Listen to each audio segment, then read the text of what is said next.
that ultimately is not up to us. It's up to the Iranian people. But you will know there are millions of Basij on the streets, an attachment to the IRGC. The regime have prepared for internal defense for decades. Is this even doable without ground forces? Look, that's to be seen. I believe so. We're hitting very hard targets, regime targets, including Basij targets, trying to eliminate anyone who can go on and hurt the Iranian people themselves. It was the Iranian people who had urged the world to come to their help a short while ago when the regime butchered 32,000 of those protesters out in the streets. So help is here. But as I said, our primary goal is to totally dismantle the nuclear program and the ballistic program. I think it's fair to say that there are few Western leaders who will cry if this regime were removed. But the big question that a lot of the European leaders have is, and replaced with what? I mean, where is the plan for replacing the regime? First of all, anything is better than Ali Khamenei and this regime. For the past 47 years, they've been killing Americans, killing Israelis, killing internationals, killing Iranians, and the worst repressive regime almost on earth. Iran has been the head of a global octopus of terror, and these arms have been hitting everywhere. And finally, we're hitting the head of the octopus. And it's a long time to happen. I hope the Iranian people would stand up and take their future back into their hands. I pray for them. But you say anything is better. Our experience is not positive. If you look at the experience in Syria, in Iraq, these were conflicts, civil conflicts that went on for years as factions, religious, military, fought it out for power in the country. Iran is 3 times bigger than Iraq. This is not weeks, is it? You're setting out a military strategy that could bring chaos to Iran for years. No, what we're doing is preventing a much worse conflict, because if we were in the same position, but Iran now had a nuclear weapon, had thousands of effective ballistic missiles that can reach Europe and America, we'd be in a whole different ballgame. What we're doing is acting before we would not be able to act. If we remain paralyzed like we did for many, many years, like the West did, and sort of kick the can down the road, they would enter a zone of immunity. From that point on, we couldn't act even if we wanted to. So this was vital. We're following through on this. All of Israel stands behind this action, all Israelis, right and left, opposition and coalition as one. How long can it be sustained, this? As long as it takes. Look, it's unpleasant for us, obviously more than anyone. We're all in shelters. We've got missiles flying over Tel Aviv. It's not pleasant, but it's much worse to face a situation where they have the same thing with a nuclear weapon. Oh, well, good morning, y'all. Welcome to Saturday, February the 28th, first day of war, I guess. Headset on, I forgot. Good morning. Shout out to y'all. I see y'all. Appreciate you. Please make sure you hit the like button for me. Subscribe if you are new. Woo, woo, woo, woo, woo. I didn't realize this is what we would be talking about this morning, y'all. What in the hell is going on around here? Lord, help your people. Take me to the king. Oh, my goodness gracious. Shout out to y'all. Good morning. We're supposed to be doing eviction night, your rent is due, which we will do. But how the hell are you going to wake up and then see that we've been bombing Iran? Is what I'm wearing a scarf? No, it's like a jacket. It's like a half jacket like the other thing. It's just a different one. That's all. Leave me alone. Leave me alone. Lord have mercy. Can I live? Please, Kay, can I live? Lord help your people. Anyway, can we focus? We have to talk about war, all right? And I was not aware that it would really come to this, okay? Ryan, do not encourage him. I can't take y'all. I can't take y'all. Well, I gotta figure out what is going on here, y'all. This is a mess, okay? This is a mess. Yo, look at this though. Let me share the screen. Well, first of all, We are here for eviction night. Your rent is due. We haven't done it in a while, so I got some stuff that has been saving until we had the opportunity to do it. So today's the day. Shout out to the last day of the month, the 28th of February.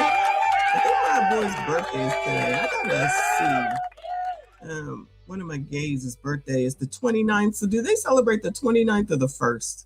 Or do they get to choose? And are they really not their real age, since their actual birth date doesn't come but every 4 years? You know what I mean? But anyway, I know my girl would know. Girl, why are you not streaming? Why are you not streaming? Been dropping hits all week. They hit early this morning. Girl, Lord have mercy. I sleep. But over here on the New York Post, look at this. Swift retaliation. Iran strikes back near U.S. Navy base in Bahrain, launches barrage of missiles, harrowing video shows. That looks like a friggin' movie, yeah. Lord help your people. Well, it look better from the other view. Any sound?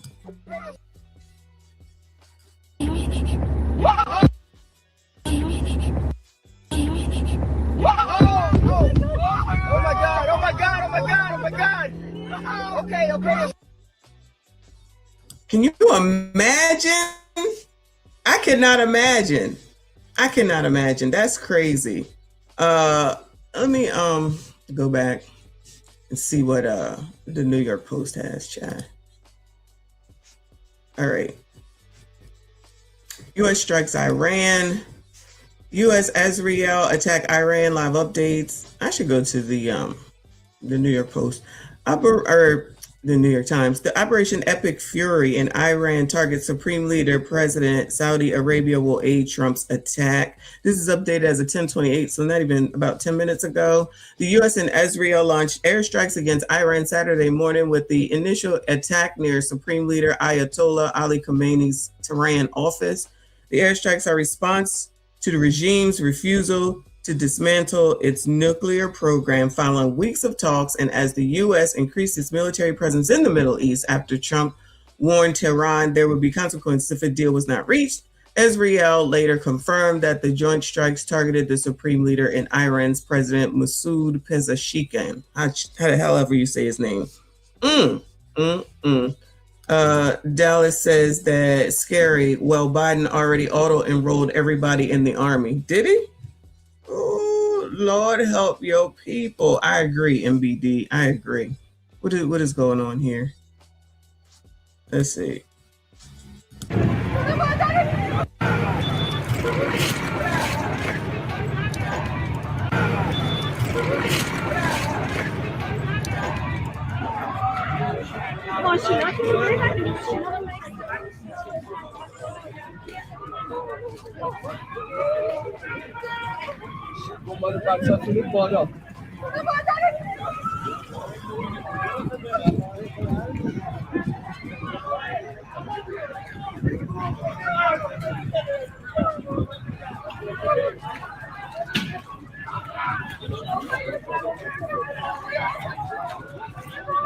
This says damage and fire seen in Tehran after U.S. and Israel strike on Iran.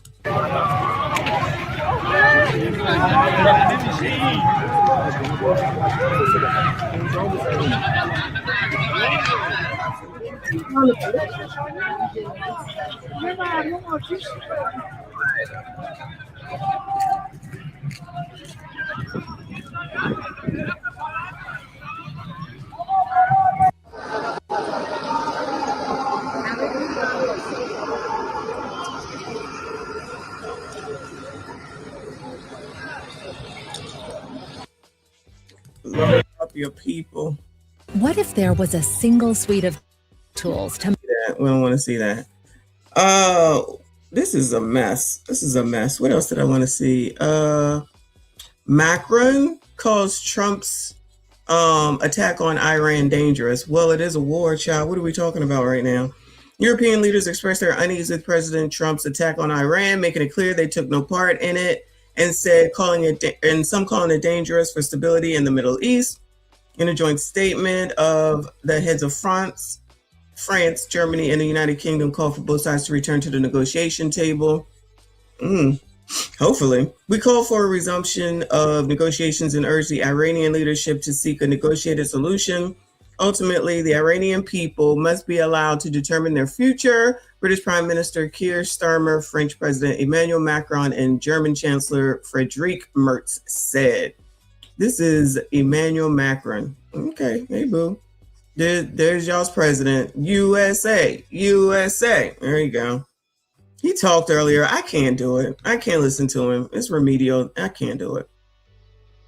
We did not participate. They said, our name is Bennett and we ain't in it. We did not participate in these strikes, but are in close contact with our international partners, including the U.S., Israel, and partners in the region. We reiterate our commitment to regional stability and for the protection of civilian life. Macron went a step further to issue his own statement calling Trump's attack dangerous.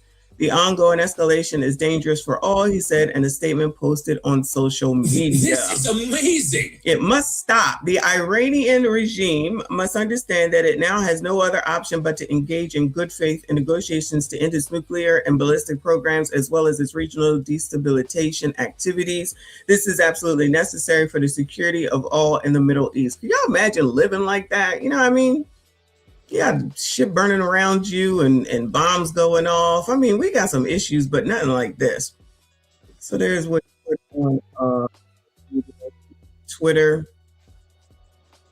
It will be yours to take. Hold on, what's he talking about? Hold on. United States and Israel launched a joint attack Saturday night. Trump vowed to devastate the country's military, eliminate its nuclear program, and bring about a regime change. He encouraged Iran's people to rise up against Ayatollah Khomeini, Iran's supreme leader. It will be yours to take, Trump said to them. This will be probably your only chance for generations. So he helping the people. Feed the people. Y'all remember that? Iran promptly retaliated, firing a barrage of missiles and drones at Israel and U.S. bases in the region, including ones in Qatar, Kuwait, and the UAE and Bahrain. Situation has led Europe allies to worry the president's attack could cause instability in the Middle East. You don't say.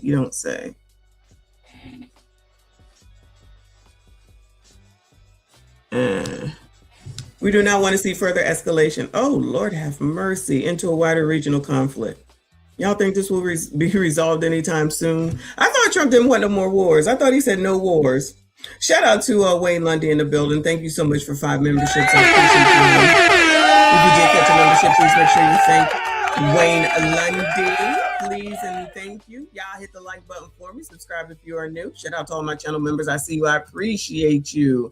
Shout out to Legend in the building. Thank you so much, Boo. He said, don't forget your Rumble link. I did, but I see that you dropped it. Y'all subscribe to Rumble for me. Pin it to the top. Thank you so much. I appreciate your reminder. Thank you all. Thank you so much for being here. This gonna end anytime soon, child. Bueller. Anytime soon. Thank you so much. I appreciate you. Let me go back. Y'all, I'm not well versed on this. I'm not even gonna lie. Try and figure it out. All right, we saw that one. All right, so this who we after. Iranian Supreme Leader Ayatollah Khomeini has survived Operation Epic Fury. Oh, it's called Operation Epic Fury, as far as I know, Foreign Minister says, and this is as of 9:33 this morning.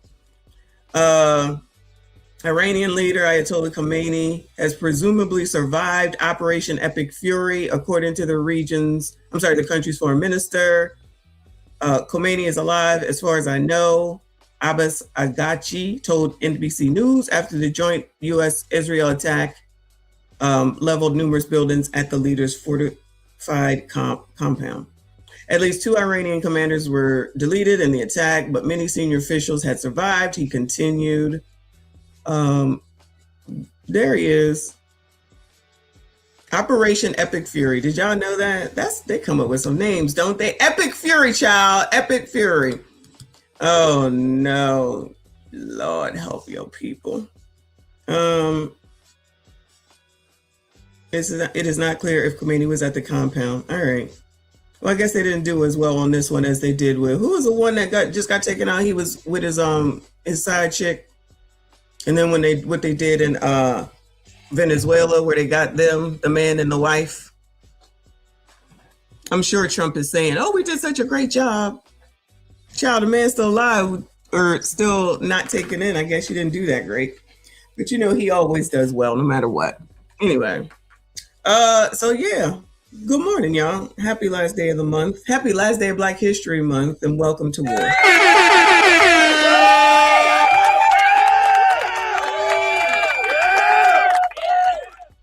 Anyway, we'll revisit. We about to get this party started, child. Yeah, is that what's his name? Something like that. I done forgot already.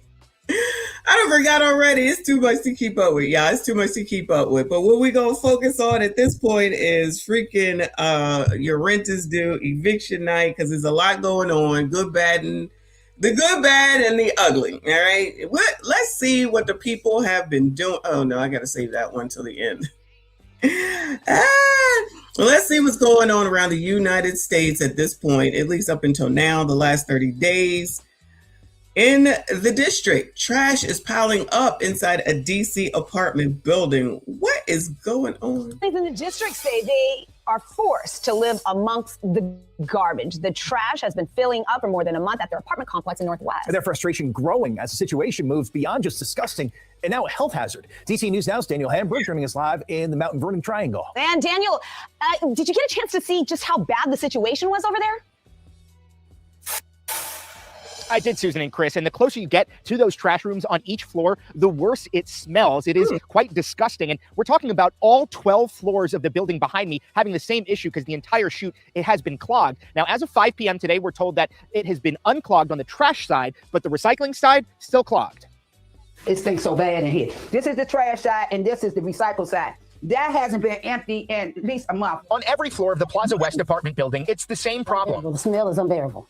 This is a 12-story building. All the chutes are the same. Trash piling up not only in the trash rooms, but in the garage too, with nowhere else to put it. The building smell. You know damn well what's going to come with this, child. You already know. Oh, Lord help your people. Well, why are they continuing to put it there? Child, take that trash elsewhere. Take it to work. The smell is unbearable.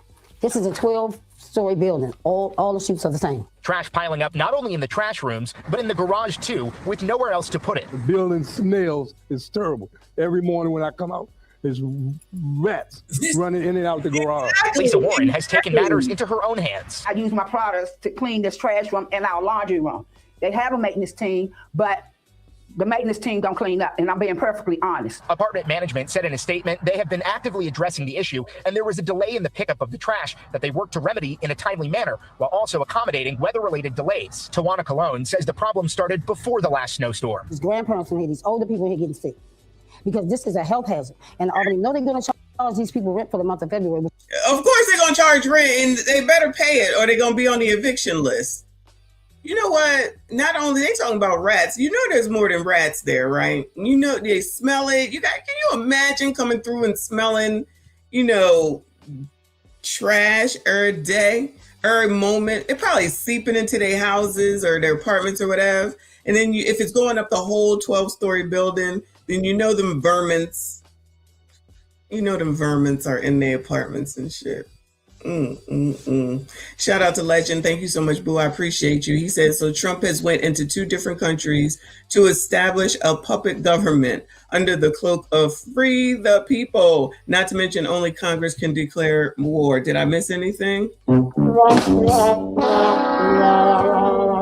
don't know. Did he miss anything? I think he said that he didn't want to have any more wars. Isn't that what he said? I'm just saying. Oh, hell no. Everybody got, oh, you mean in the building, child. I was about to say, ain't no roaches here. Let me tell you something. The pest control people would be here every day or I'm moving. Ain't no way. Woo, yeah, everybody got roaches and stench and Lord knows what the heck else. Shout out to Chuck the Plug. Lawrence, good morning, Boo. He said, keep in mind, Obama sent military into Iran without Congress approval. It's crickets when he does it, but it's hell when Trump does it. Oh, no. Ryan says that they've been asking for our help for months. All right, y'all, tell us the tea, because I don't know. Kay says he did not declare war. He just, you remember that game? I declare war. That's what I just heard when I read that. Sorry, y'all. Let me stay on task. He did not declare war. He just helped Israel with their conflict with Iran. Okay.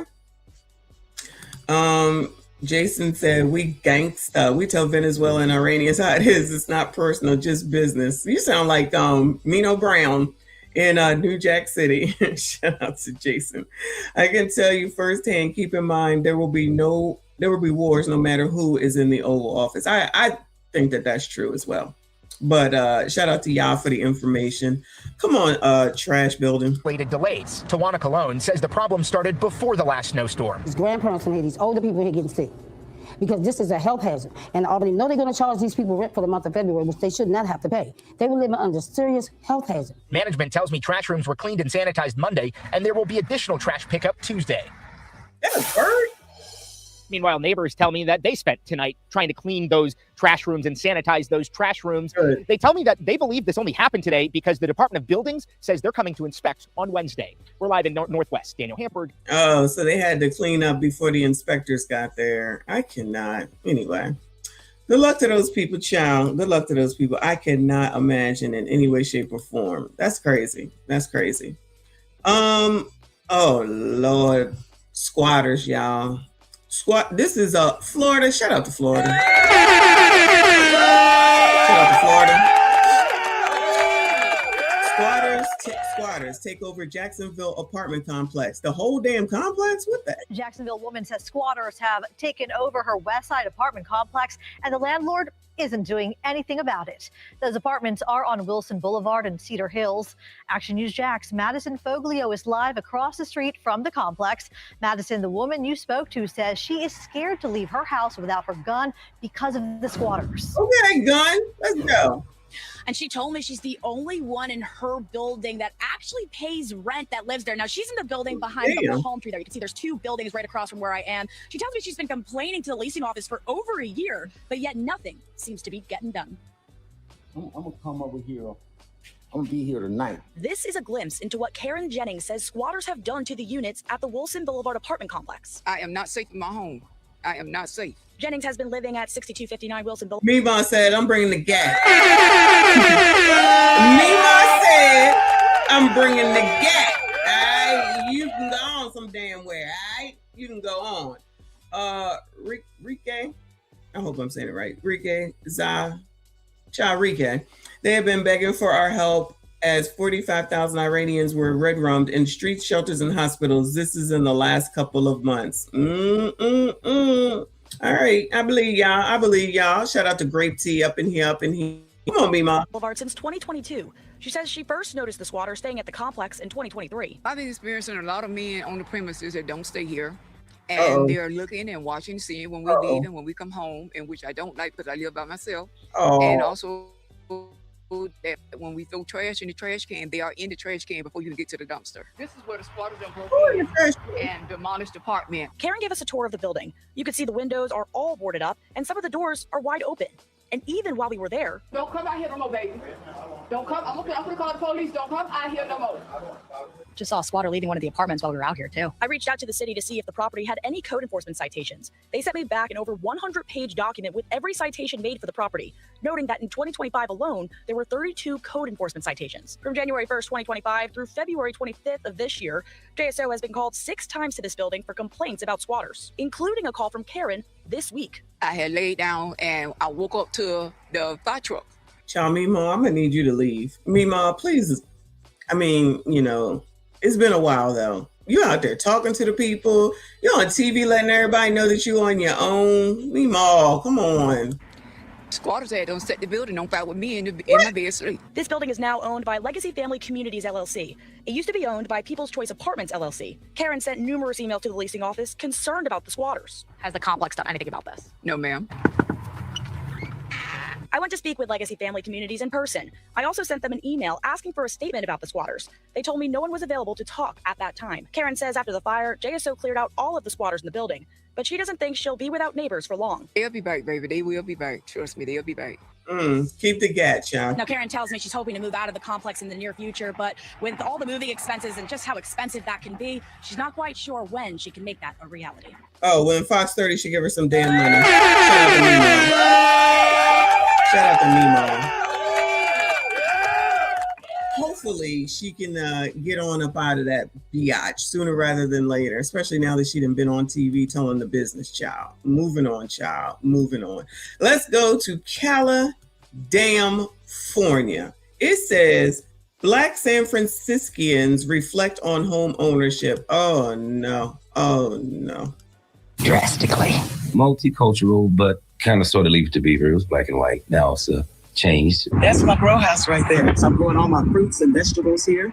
Barbara Gaynor is from San Francisco. Oh yes, the last day of Black History Month. They're honoring Black History Month.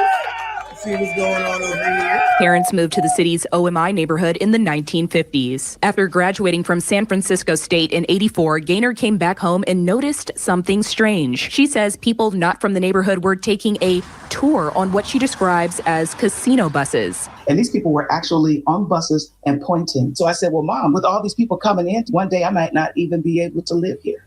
She said, well, if that be the case, then you need to get on it. Barbara set her sights on owning a home in the city and worked 3 jobs for 5 years to make it happen, closing on a home across the street from her mother in 1999. She says a realtor showed up 4 times in one day asking to buy the property, and each time she said no. I told him, I said, well, if I did sell you my house, where would I go?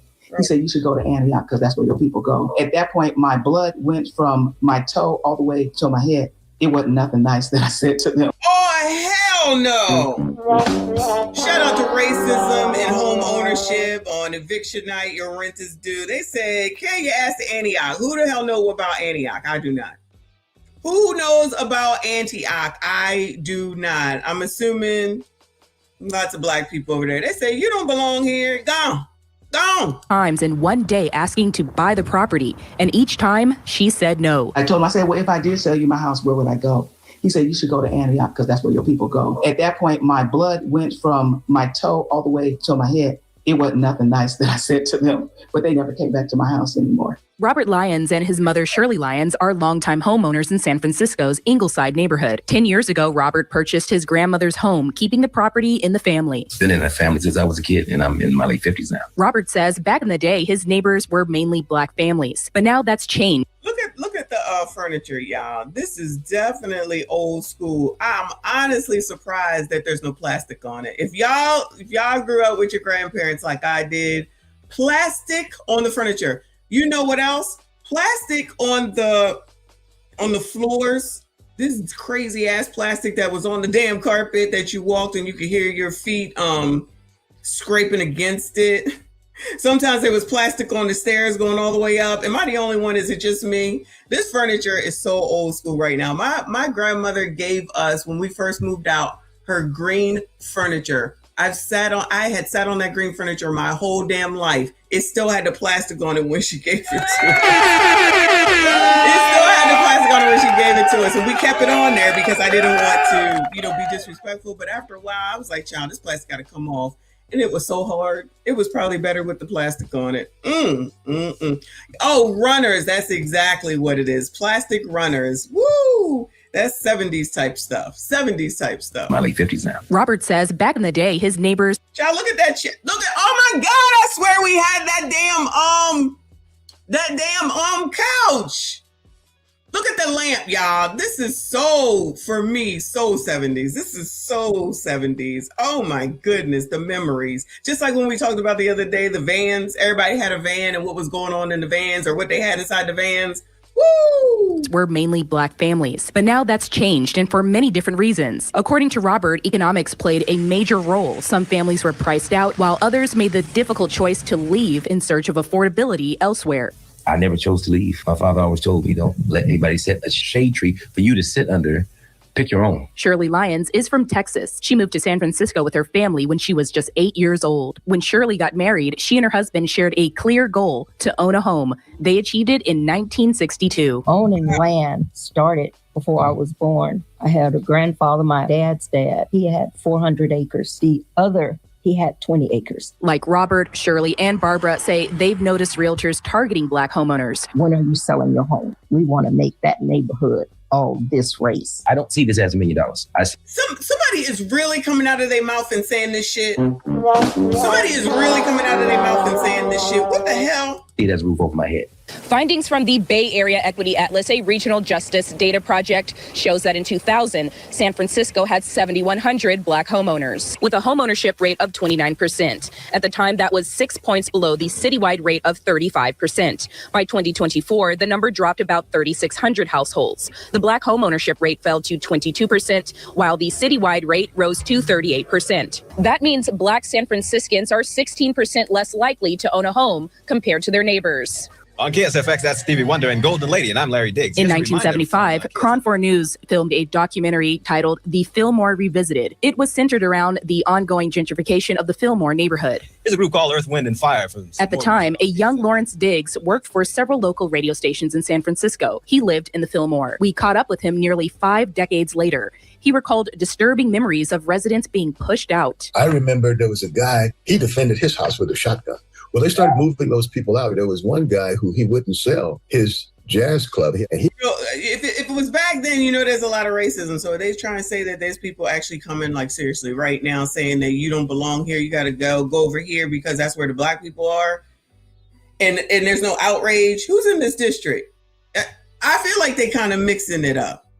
So if that's going on right now, where are your district people, all you congressmen and senators and all them people? How come you ain't going to them and getting them to do something about it if that's the case? I'm just asking questions. He got killed. The they is, I don't know who, because they weren't all one people, but it just seemed to us like a concerted effort. Referring to San Francisco's redevelopment agencies, the group led urban renewal projects across the city in the 1960s. It focused on projects in Black neighborhoods like the Fillmore and Western Addition. Barbara's message to Black families is simple: plan ahead and keep property in the family, and for Black youth to pursue high-paying careers to build the stability needed to buy and keep their homes. And that's what my parents. Child, they're not gonna listen to you. I mean, thanks, Mima. They're not gonna listen to you. As always told me, get yourself a good job so you can get your pension.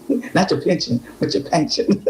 Robert, Shirley, and Barbara say they're here to stay in San Francisco. I feel good here. I gotta go to San Francisco one time. I've never been there. Shout out to them holding out. Now, the problem is, like I told y'all, when my great-grandmother died with all the kids, because there's always a lot of kids from back then, they sold the place. And now the house is a bed and breakfast, and the neighborhood is worth millions. Like, literally, the whole neighborhood is worth millions.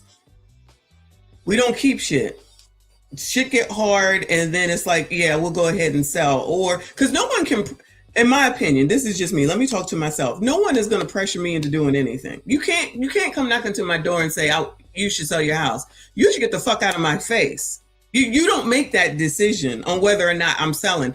Trust me, if I wanted to sell my house, I know how to contact someone in order to make that happen. You're not going to come to my door and pressure me for shit. You're then not going to insult me and say, you should live over here. I say, I think you need to get on the other side of that door before somebody takes you on up out of here. That's insulting. That's unprofessional. It's against the fucking law. And if it is Pelosi, I don't know where her district is. I don't know none of that. But freaking go get them people to help out. Go tell them what's going on. Thanks and great that you're telling it to the news. Go tell your senators and stuff, because they always talking about the American people. You know how sick I am of hearing about the American people. Them people don't be talking to us to be finding out they're nothing. They don't be talking to us regular smegulars. Let me rephrase that. Middle class and poors. Shout out to the poors. They ain't talking to y'all. Fake poors. They ain't talking to y'all. Middle class. I know damn well they ain't talking to me. I'm just saying. It's great to go to these news programs so they can get this, segment. But then what happens thereafter? You know what I'm saying? I would love to go see this bridge. I'd love to go see that. I got to go to San Francisco. I'm going to put that on Wild Pass list because, I got the Frontier Wild Pass. I'm going to put San Francisco on the list. Anyway, moving on, child. Moving on. Look at this. So Mima a second ago said young people need to get high-paying jobs, right? And then they need to buy a home. They don't want to hear that. That's old-fashioned. That's fine. So this one says past due student loans making it hard to rent an apartment. Who would have thunk it, child? Who would have thunk it? More people are falling behind on their student loan, and it could impact where they live. Financial experts say landlords can choose not to rent to those with lower credit scores and who are struggling to pay off student debt. Joe Mason is here with steps you can take to find your next move. Joe. To say this is a big issue would be an understatement. 42 million Americans hold student loans, and the outstanding debt is more than $1 trillion. Find everything okay? All right. You can't see it watching her work at the textile center in Minneapolis, but Sam Powell can feel it. It's like a monster kind of lurking on my shoulder. This artist is facing a ton of student loan debt. You have some student loans. Child, did they have to say a ton? I know I'm being childish right now, but they said it, not me. They said it, not me. Did they have to say a ton?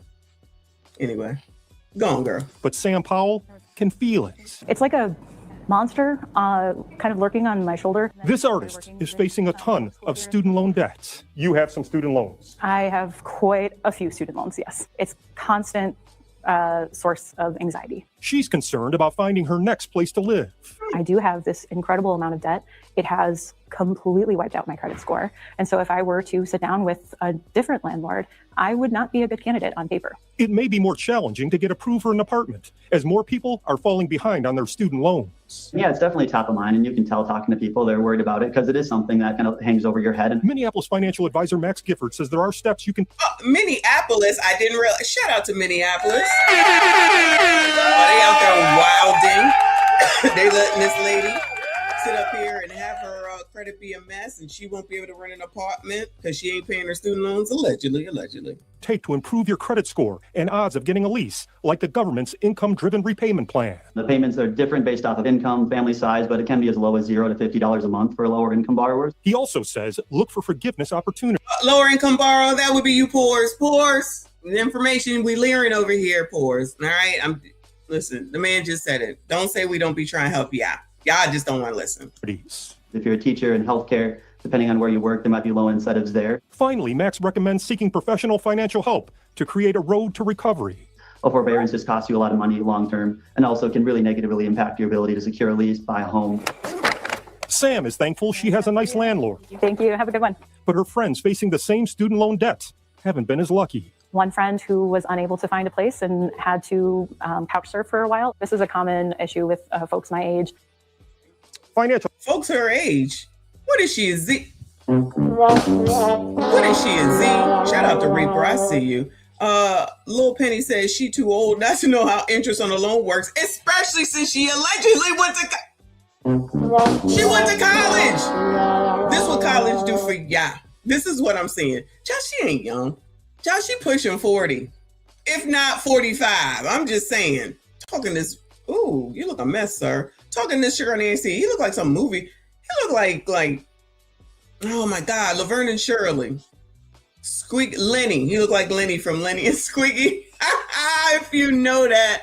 Ooh, Lord, the things that come to my head. Come on, Lenny. Experts say be upfront about poor credit history. Some landlords know a low credit score doesn't paint a full picture. Oh, listen, come to me and say, Messi, I want to rent from you. And I want you to know that I have a lower credit score only because I'm not paying my student loans. Child, why are you here? So then you're going to think that you cannot pay the rent. And then I'm supposed to be like, well, we told you. We thought you knew. Child, these people are crazy. I can't take it. Moving on. What is this? Rental rip-off hearings kick off in New York City. Oh, no. Y'all got Ma'am Danby to help your ass. How old is this? This is 2 days ago. Rental rip-off.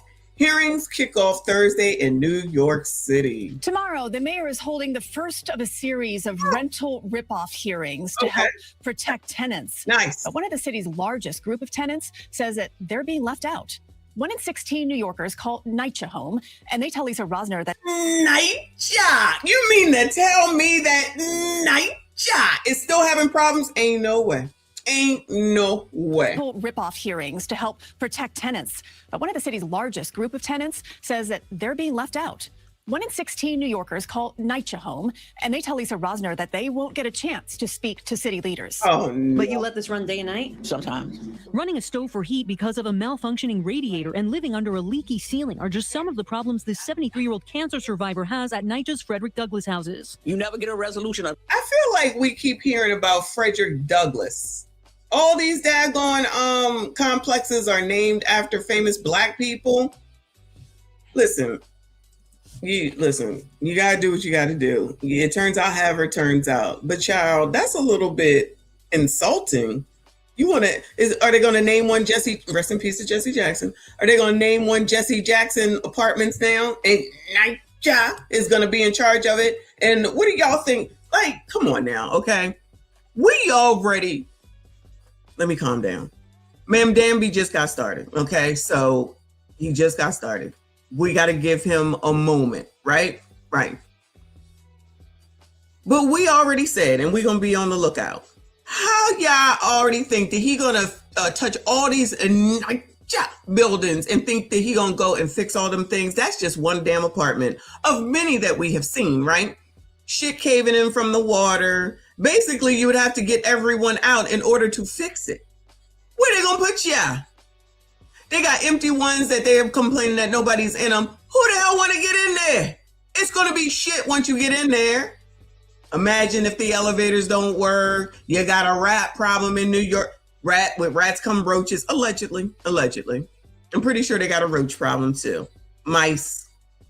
Y'all want to live in New York that bad? Y'all want to live in New York that bad? I would love to live in New York. Well, let me say that at one point in my life, I wanted to live there more than anything in the world. And then I saw that I could not have a washer and dryer without paying $10 million a month. Regardless of whether I fold the clothes, I'm not carrying clothes out of the house. I'm not doing it. That sounds crazy to me. But that's how other people live. That's fine. Y'all, not the crumb crunch. Goodbye. The Sharpton. Shout out to the chat. Child, if you don't laugh here, then you're a miserable ass person, then you need to go on. Y'all ain't shit. And we love that around here. Come on, child. That they won't get a chance to speak to city leaders. But you let this run day and night? Sometimes. Running a stove for heat because of a malfunctioning radiator and living under a leaky ceiling are just some of the problems this 73-year-old cancer survivor has at NYCHA's Frederick Douglass houses. You never get a resolution about nothing. She's one of more than 500,000 New Yorkers who live in NYCHA, the large 500,000. Just public housing authority in the nation and a landlord consistently deemed the worst by the public advocate. Tenant association presidents showed us conditions they hope to bring to light at the upcoming rental ripoff hearings that the city says will offer New Yorkers a microphone to share poor conditions and unconscionable. So you get the opportunity to go and complain.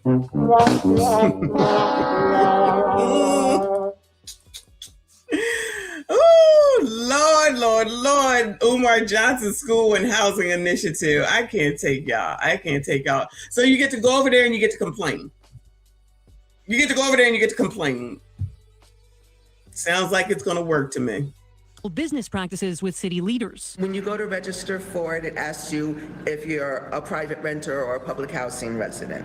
Once you click the box saying you're a public housing resident, it automatically asks you to list your complaint and that it will be referred to a NYCHA representative. We've been dealing. Oh, they said F NYCHA. They said F NYCHA. You heard what she just said? If you're with NYCHA, just put your information here. If you are of a landlord, you come to the meeting. How are you gonna do that to 500,000 people?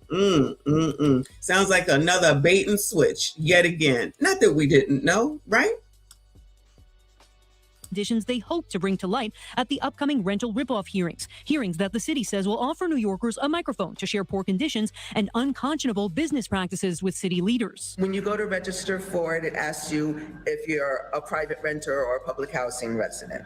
Once you click the box saying you're a public housing resident, it automatically asks you to list your complaint and that it will be referred to a NYCHA representative. We've been dealing with them for over 50 years, okay, and nothing has gotten resolved. Oh my God, y'all, I am not.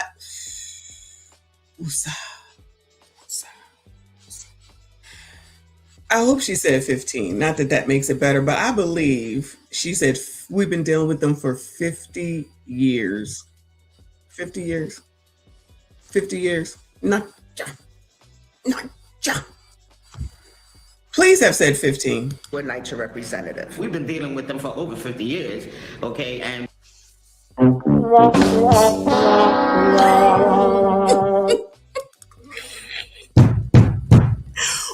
in the world? Y'all ain't shit. How the hell we figure out a way to bring up Anton? How? Child, this is the best chat on YouTube. I don't care what they say.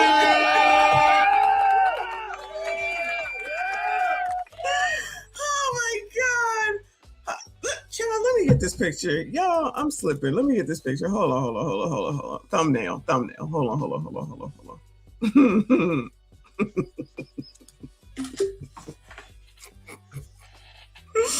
Woo! Dallas is winning so far today. Shout out to Dallas. nothing has gotten resolved. So you're slapping us in the face again. City Hall tells us if a New Yorker receives an RSVP confirmation, they will be able to participate in a one-on-one listening session with senior leadership from the city agencies, regardless of whether they live in private market housing or in a NYCHA building. Tuesday, Mayor Mamdani Douglas houses. I'm sure that must be Frederick Douglass. Said the focus is to hear from tenants in the private market. Especially with the this the kinds girl, of junk fees that girl right here. That's the alleged racist, and she's in charge of housing.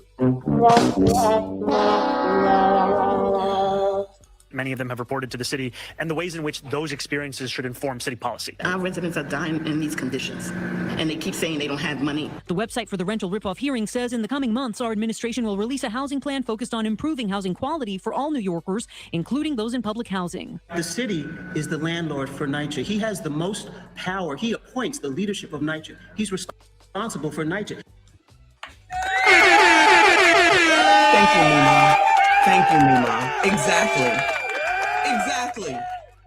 And he's saying, carry your ass on over there. I don't want to hear from you. But child, remember, they have all this faith in Ma'am Dan because it's going to be for free. And everybody know that that really was the bottom line. Say I'm lying. The bottom line with all this was the fact that everything was going to be effing free. So now that he could actually do something for ya, because he is absolutely in charge of, he said, keep that shit over there. We ain't trying to hear it. Bait and switch, anyone?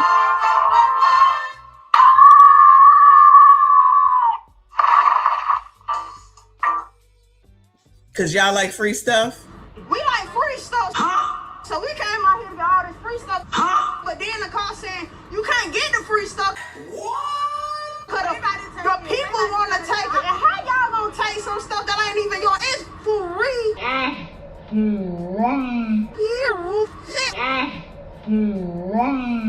So I got my 2 baskets and took the bus or whatever.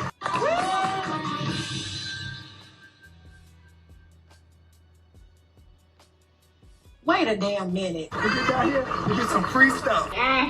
We're already in a recession. Times are hard. Why not just let us get the items and invest and be okay? We are Black women. We care about our crown. Why not give back to the community and let us get the product? The tools, any other eviction. The city is the landlord for NYCHA. He has the most power. He appoints the leadership of NYCHA. He's responsible for NYCHA. Lisa, these tenant leaders that you spoke with, are they planning on attending the hearings? Well, they signed up for the hearings, but they haven't gotten confirmation yet that they're able to go. But they tell me no matter what, they will show up. The hearing in Brooklyn tomorrow is at capacity, but they say they'll try to go anyway. They feel that NYCHA's concerns should be at the mayor's top priorities. The CBS News New York investigation even found that the average time it takes for NYCHA work orders has grown over time to 415 days on average. That's over a year. Yes, that's way too long. What about NYCHA? Have they had any response? Yeah, so I brought their concerns to NYCHA. NYCHA defended its record, saying it continuously engages with residents to receive feedback and respond to concerns. It also confirmed that senior NYCHA staff will be at these hearings so that they can interact with residents offline. All right, well, let us know how these hearings... So they can interact with residents The average time for them to do something is 400, and I think she said 15 days, so over a year. My heat don't work. We got you a year from now. My refrigerator don't work. We got you a year.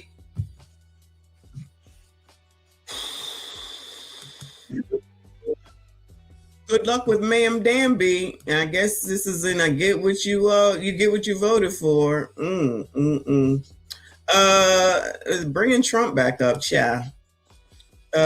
Trump wants citizenship status checked for everyone in federal housing. I know they don't like it. I already know before even hearing this that they don't want that. Because, child, they don't want you to have an ID in order to vote. So why the hell do you have to prove who you are in order to live someplace that the government pays for? The Department of Housing and Urban Development is turning up the heat on housing authorities to check citizenships and immigration status to make sure everyone is following the law. Our Washington, D.C. reporter Felicia Ashley joining us live from the D.C. Bureau. So, Felicia, the district has until March to verify its information. That's right. DC Housing says that it's already been required to do this. HUD already requires all housing authorities to make sure they verify families' immigration status as well as their citizenship. Now, right now, what's happening is that they're asking authorities to double check. In December, HUD sent a notification to housing authorities across the country to verify the status of families. This does not mean DC Housing or HUD policies have changed. The mandated review means DC Housing is confirming it has correctly documented its files. I spoke to Abel Nunez from the Central American Resource Center. He helps immigrants with housing in the DMV. He says what's being asked isn't anything new. How it's being done and the why is what's different. The reality is that for many years, HUD and any other federal services, because of the rules that were put in place by the Clinton administration, people that are undocumented may not and will not receive any resources from the federal government, whether that be in housing or any other services that they may provide. You know, he said Clinton put it into place. I mean, how the hell do you get benefits if you don't have ID? You can't. One of the first things we had to get is freaking ID, not only to verify who you are, but to verify your damn address. Because, child, if you was not in this damn zip code, child, you need to go over there because I'm not trying to see you unnecessarily. Oh, that's your zip code, child? You need to go to that building. This is ridiculous. Were put in place by the Clinton administration, people that are undocumented may not and will not receive any resources from the federal government, whether that be in housing or any other services that they may provide. You know, there's also issues of privacy when you transmit this amount of data, because they transmit everyone. And so it doesn't just apply to anyone. They're doing it under the rules that they're verifying that everybody is a citizen. This is a copy of the letter that DC Housing Authority sent to 23. Shouldn't everyone be a citizen? Like, is that weird? Why is that weird? Why is that weird? Especially if the freaking government is giving the damn money away to these people. What is this? 3 third-party property managers to fulfill HUD's mandate. It requested the following from each household member at their site: a signed and dated declaration of Section 214 status form, birth certificate, social security card, if applicable, permanent green card, naturalization certificate. Look at that. If you got a green card and a naturalization certificate, you're in there, eh? And ID for anyone 18 and under. They hadn't. Wait, hold on. Is that hard to get? Were you born? Child, were y'all born? I'm just asking. Were y'all born? You got a birth certificate. Sign the stupid form, and then you got to give your social security card. And if you were born, if you're not born, then maybe you don't have a social security card. If you were born, you have a social security card. And then it says ID. So, a state ID, a driver's license. Okay, so if you weren't hatched, outside of the hatched ones, okay? I'm just saying. So y'all can't get this? Y'all can't get this to get your, I bet you they get it for HUD, but you can't have, wait. Is there any outrage for the HUD the way that it's outrage for the SAFE Act? SAVE Act? Wait, SAVE or SAFE? One of them, SAFE Act. So it's no outrage for the HUD, and y'all can do it here, but outrage for the SAVE Act and all this outrage. I can't take it. I can't take it. Permanent green card, naturalization certificate, and ID for anyone 18 and under. They had until today to provide that information. DC Housing says it's still waiting on documentation from 2 property managers. Nunez says that where some of the concern comes is that if family members are missing documentation because there's an unknown of what happens next. Back to you. So, Felicia, they're getting kicked the F out. Where does DC Housing stand right now when it comes to verifying families? That's a great question. I reached out to DC Housing. I actually got a response just a moment ago, and they said that they are still reviewing families and that they have verified at this time, and they're still reviewing all program participants, including the approximately 20,000 assisted by federal programs, to confirm all of their citizenship. Now, they also mentioned that their citizenship is already confirmed when they enter the program. Now, reporting live from the DC Bureau, Felicia Ashley, 7 News. The department. Exactly. You should be confirmed as soon as you come into the program. I'm telling y'all. The way that it usually works is that you have to have ID. You have to. Nobody has any problems with that. Child, this is ridiculous damn list. Anyway, moving on, child. Moving on. I don't know where this is San Diego. This is California. It says emergency housing vouchers are ending. Oh no. Wars in San Diego. All right. The vouchers is ending now. How old is this? Oh no, this is old. It's over, I'm sure. Is it for another blow for San Diegans that are barely making enough money to get by? An emergency housing program is coming to. Listen to the way she started this broadcast, y'all. Listen to her. Is it for another blow for San Diegans that are barely making enough money to get by? An emergency housing barely making enough money to get by. She already putting on the tears and the emotion. Is it for another blow for San Diegans that are barely making enough money to get by? An emergency housing program is coming to an end years earlier than expected. ABC 10 News reporter Ryan Hill explains the devastating consequences it could have for families and what's being done to help them. We were homeless on the streets of San Diego for about almost 3 years. Natalie Raschke, her husband, and 4 kids have been in this Mission Valley apartment for 3 years. It was an escape from homelessness. I have an emergency housing voucher that were created during COVID. And they have been a critical resource. During C-19, that shit is over. Wait, what are we talking about? That shit is over. That's supposed to be done. Is this Alameda County? Hill explains the devastating consequences it could have for families and what's being done to help them. We were homeless on the streets of San Diego for about almost 3 years. Natalie Raschke, her husband, and 4 kids have been in this Mission Valley apartment for 3 years. It was an escape from homelessness. I have an emergency housing voucher that were created during COVID. And they have been a critical resource keeping these families from ending up on the streets. That's Lisa Jones from the San Diego Housing Commission. Jones tells me the federally funded rental assistance vouchers were supposed to last until 2030, but will now come to an end in August. It was made very clear when we have a formal federal budget, which of course gives us our HUD, Housing and Urban Development budget, that this program is going to end early. That means Raschke and 400 other families will lose that funding about 5 years early. I'm feeling frustrated. Wait, they said August. So what was the plan? Just to stay there forever? So there was no plan to ever leave?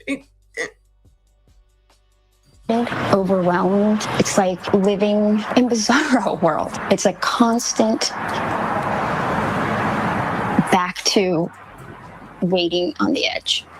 The Housing Commission is working on solutions to account for the federal funding cut. One is asking HUD for a waiver to designate all people who are on emergency housing vouchers as homeless so they can be put back into the system to be placed into new housing. Let's get them connected to that resource now. They're stable. Let's keep them stable. That would be hugely beneficial. We are also putting people on our project-based voucher waiting list. So we have our EHV families are being put onto our project-based voucher waiting list. Child, look at her. You see her hair? She got blue hair. This is a grown ass woman. She got blue hair. You know what that means. You know what she is. Liberal white woman.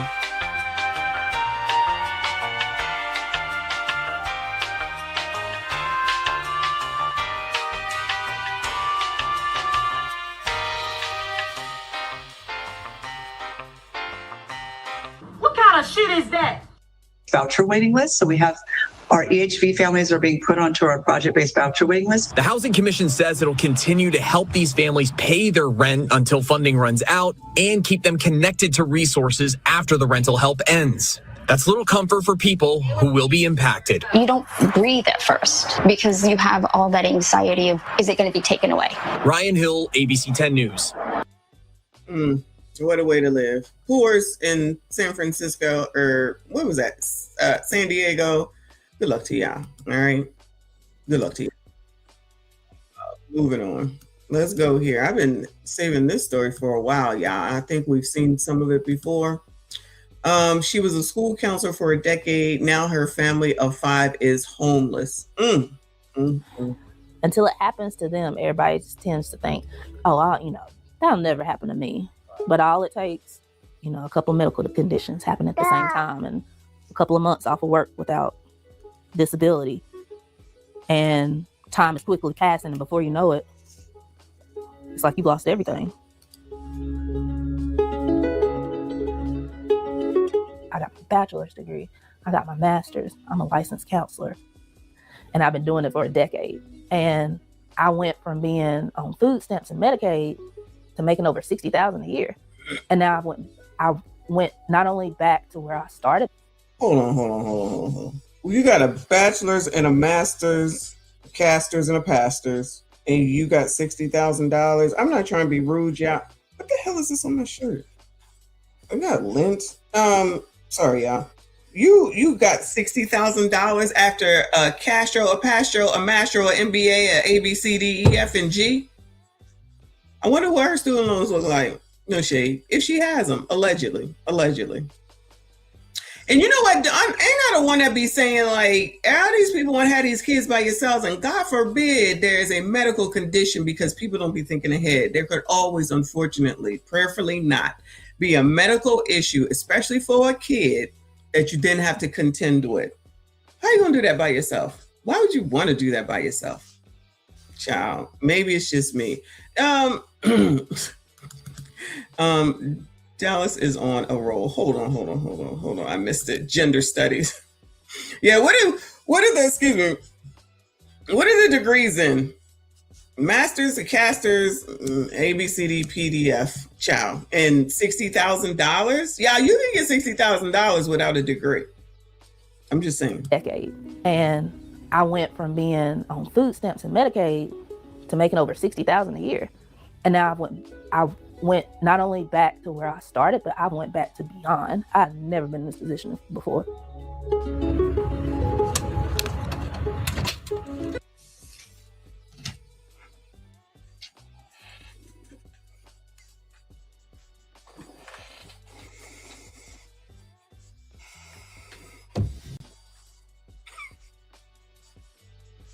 Y'all ain't shit. But y'all ain't shit either, okay? I'm not saying nothing. I'm not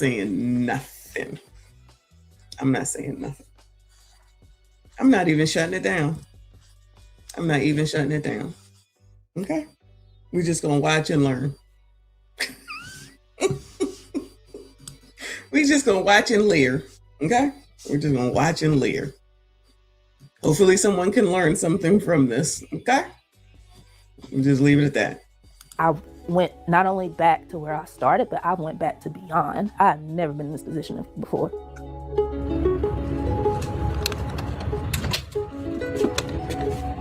Janika and her husband, who has MS, have been living in a hotel with their 3 children. Baby,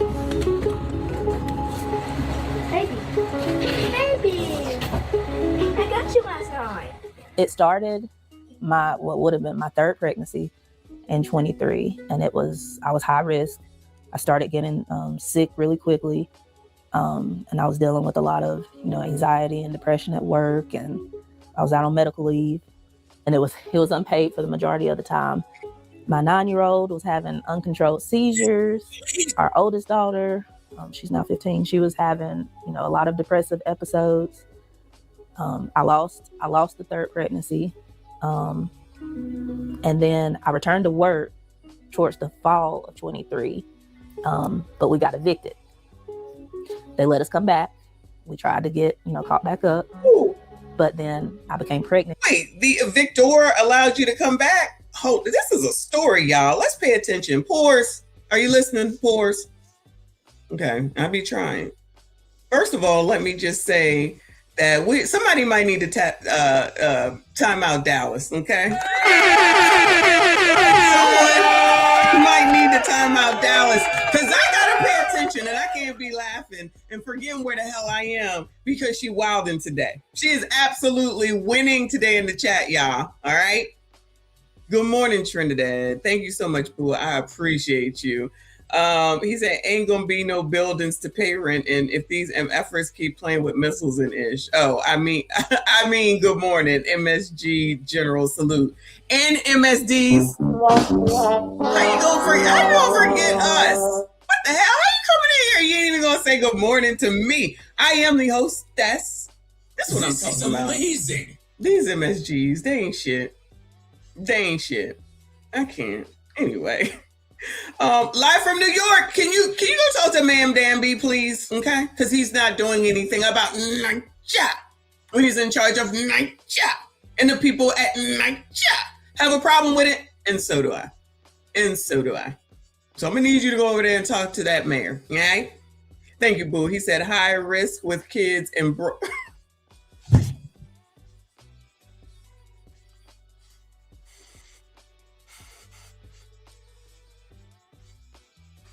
Thank you, live from New York. He says, high risk with kids and broke. Let me get preggo again. How y'all be talking about me when y'all just as messy, if not messy, Y'all are messy, You heard? I can't take it. Y'all ain't shit. Y'all ain't shit. Dallas is winning, and live from New York is trying to come up to beat her, okay? Because I cannot take Dallas. Dallas is off the damn hook. Thank you, boo. He said, good morning to Messy and the MSD Queen and the MSD. Stacey. Thank you. I can't take this. This is too much.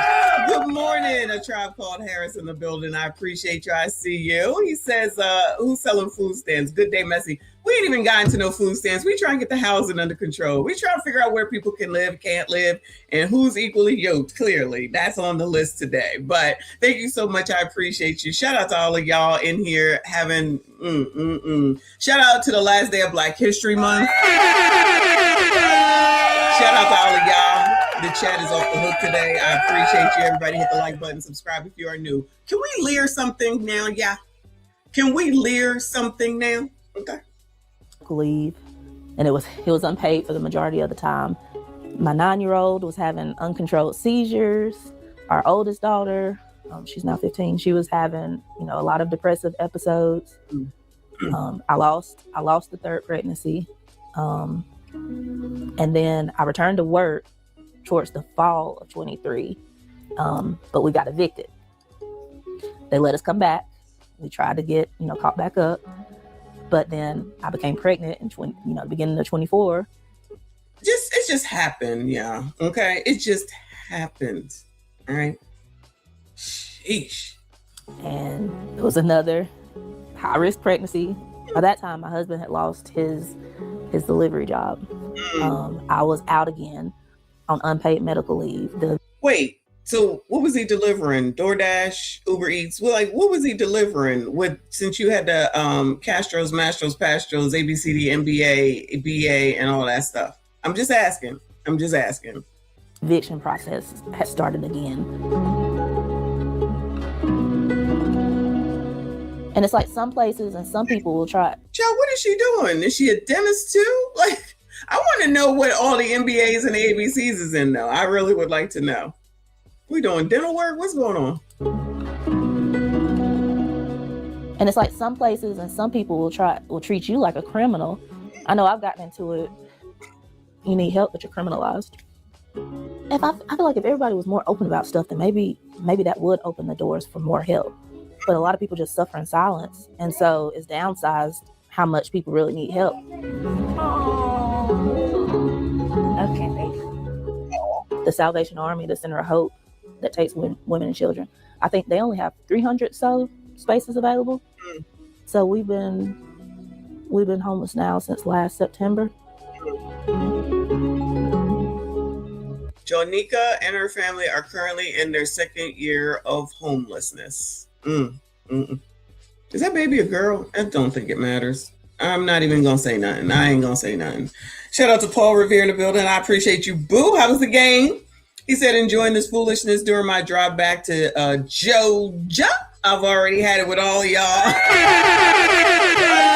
Definitely, I've had enough as well, especially Dallas. I don't know what she's been drinking and eating over there, but she is off the hook today.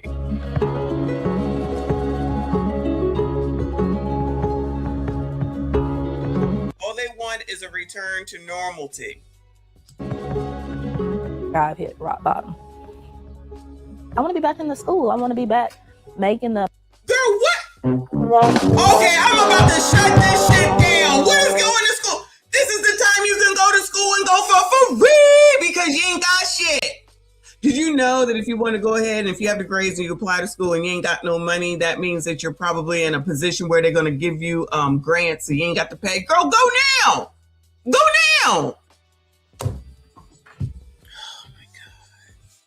Go to school. Go to school. What the fuck? That's crazy. I can't. I don't understand. It's not, maybe it's just me. I don't understand. Shout out to my fave. He said her hair looked like this. Goodbye. I'm not reading that. Goodbye, sir. Don't come in here competing with Dallas. I think Dallas has won the day. Okay. I'm just saying, yeah, get 3 more degrees for what? Why? Why? And it's not like that's gonna happen like within like 60 days. That's gonna take months, if not years. What do you need that for? What is the goal? What is the plan? You already got an ABC, MBA, BA, and that ain't help. But go get some more, right? Child, I can't. I don't get it. It's not for me to get. Thank you, live from New York. He says she needs to come to New York City and shovel snow. No one can seem to get IDs though, boo. She can make it to school. These people can make it into school and college, but all of a sudden, can't nobody get no damn ID. You know what? You know what?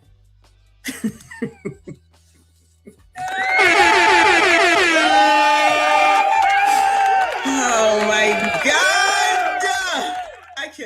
I cannot. Somebody time Dallas out. Just time around. I can't do it. I'm just playing. I cannot do it.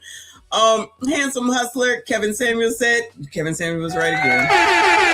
Kevin Samuels was right again. You are absolutely right. You are absolutely right. That's crazy. That's crazy. I can't. Reaper said to get the loan money to buy a new car. You don't see the hustle. Oh, Lord, help your people. Shout out to Fantasy Island Girl back in here. Good to see you, boo. Shout out to everybody that is here. Hit the like button for me. Subscribe if you're new. Let's get through this. I can't do it. I can't take Dallas. This is over. Amount of money that I know I'm worth. I won't. Oh, I'm about to shut this shit down. Back it up. Did you hear this? Did y'all hear this? Hold on. Listen. Let's listen. Let's leer. Listen and leer.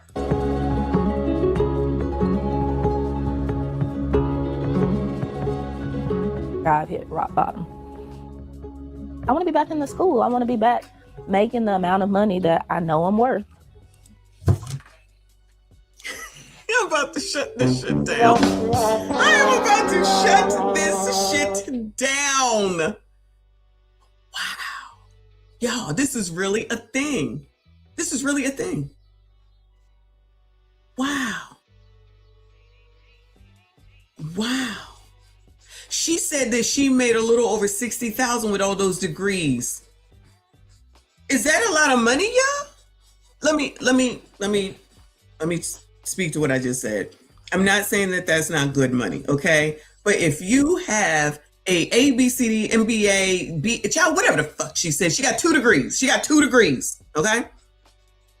And you got 2 degrees in order to make a little over $60,000. Child, you can make $60,000 without a degree. You can make it. I got an associate's degree, but child, I already had that shit before I had that shit. So you can make $60,000 without a degree. Ain't like she said I made $160,000. It's 60,000. She's talking about her worth. She's talking about her worth. Ma'am, you telling me $60,000 was your worth with 2 degrees? And you want to go back to school to get your worth? I can't take it. I can't take it. Boo, I'm not saying that 60,000 is not good. All I'm saying is that you didn't need 2 degrees to get $60,000. 2 degrees, an MBA and a BA at $60,000, and she thinks that she's not at her worth. So she thought 2 degrees was worth $60,000. School probably cost her $60,000.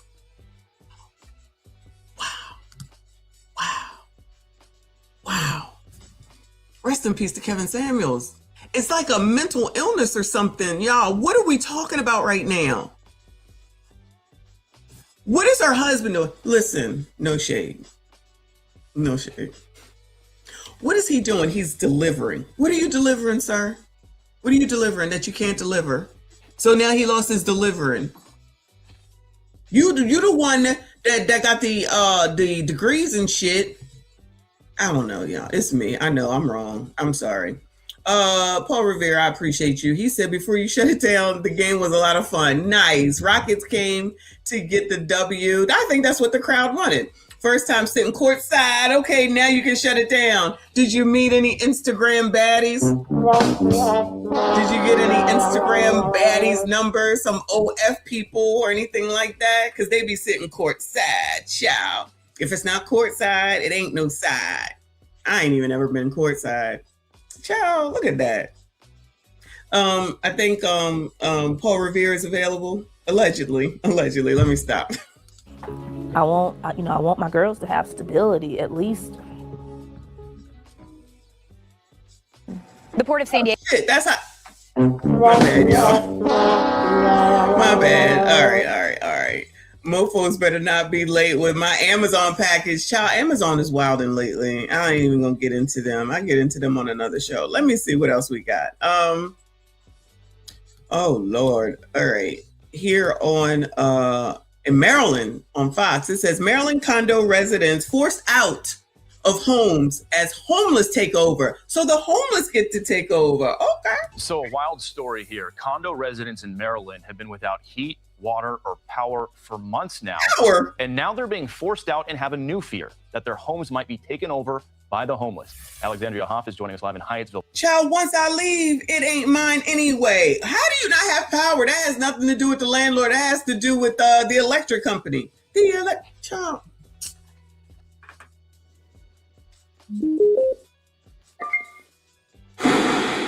You remember that show, The Electric Company? The Electric Company! I don't know the rest of the words, but I remember that song. I remember that show. The Electric Company! That's all I hear. Sorry, y'all. How the hell y'all don't have no damn power? They ain't got nothing to do with the landlord. In Maryland have been without heat, water, or power for months now. And now they're being forced out and have a new fear that their homes might be taken over by the homeless. Alexandria Hoff is joining us live in Hyattsville, Maryland, just a few miles from Washington. Alex, what's going on here? Hi, Bill. Yeah. So the sentiment we are getting from some of these condo residents is that they fear this is the terminal end stage of what happens when a homeless encampment grows outside your doorstep and eventually moves inside. And today it is the paying residents who are the ones packing up. Prince George's County, Maryland has deemed this property unfit for habitation. The condo management company Quasar says they believe homeless intruders vandalized a portion of the heating system in November, eventually leading to pipes bursting, wall ceilings caving in, power going out. Quasar says this could have been avoided if the county had been more responsive to the encampment.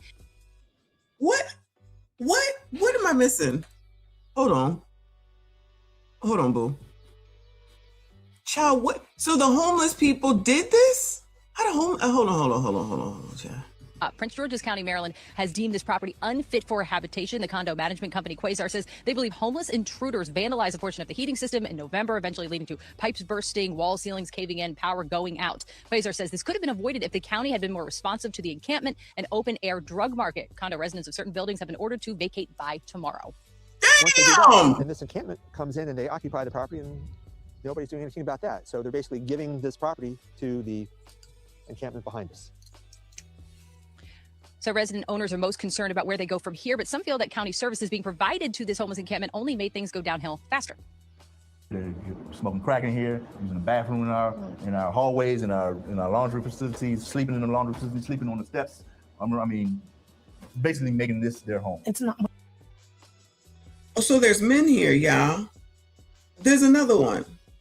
Why aren't y'all taking care of it? Handle the business that needs to be handled, y'all. What the hell? This one too. Shit. What the fuck? Vacate by tomorrow.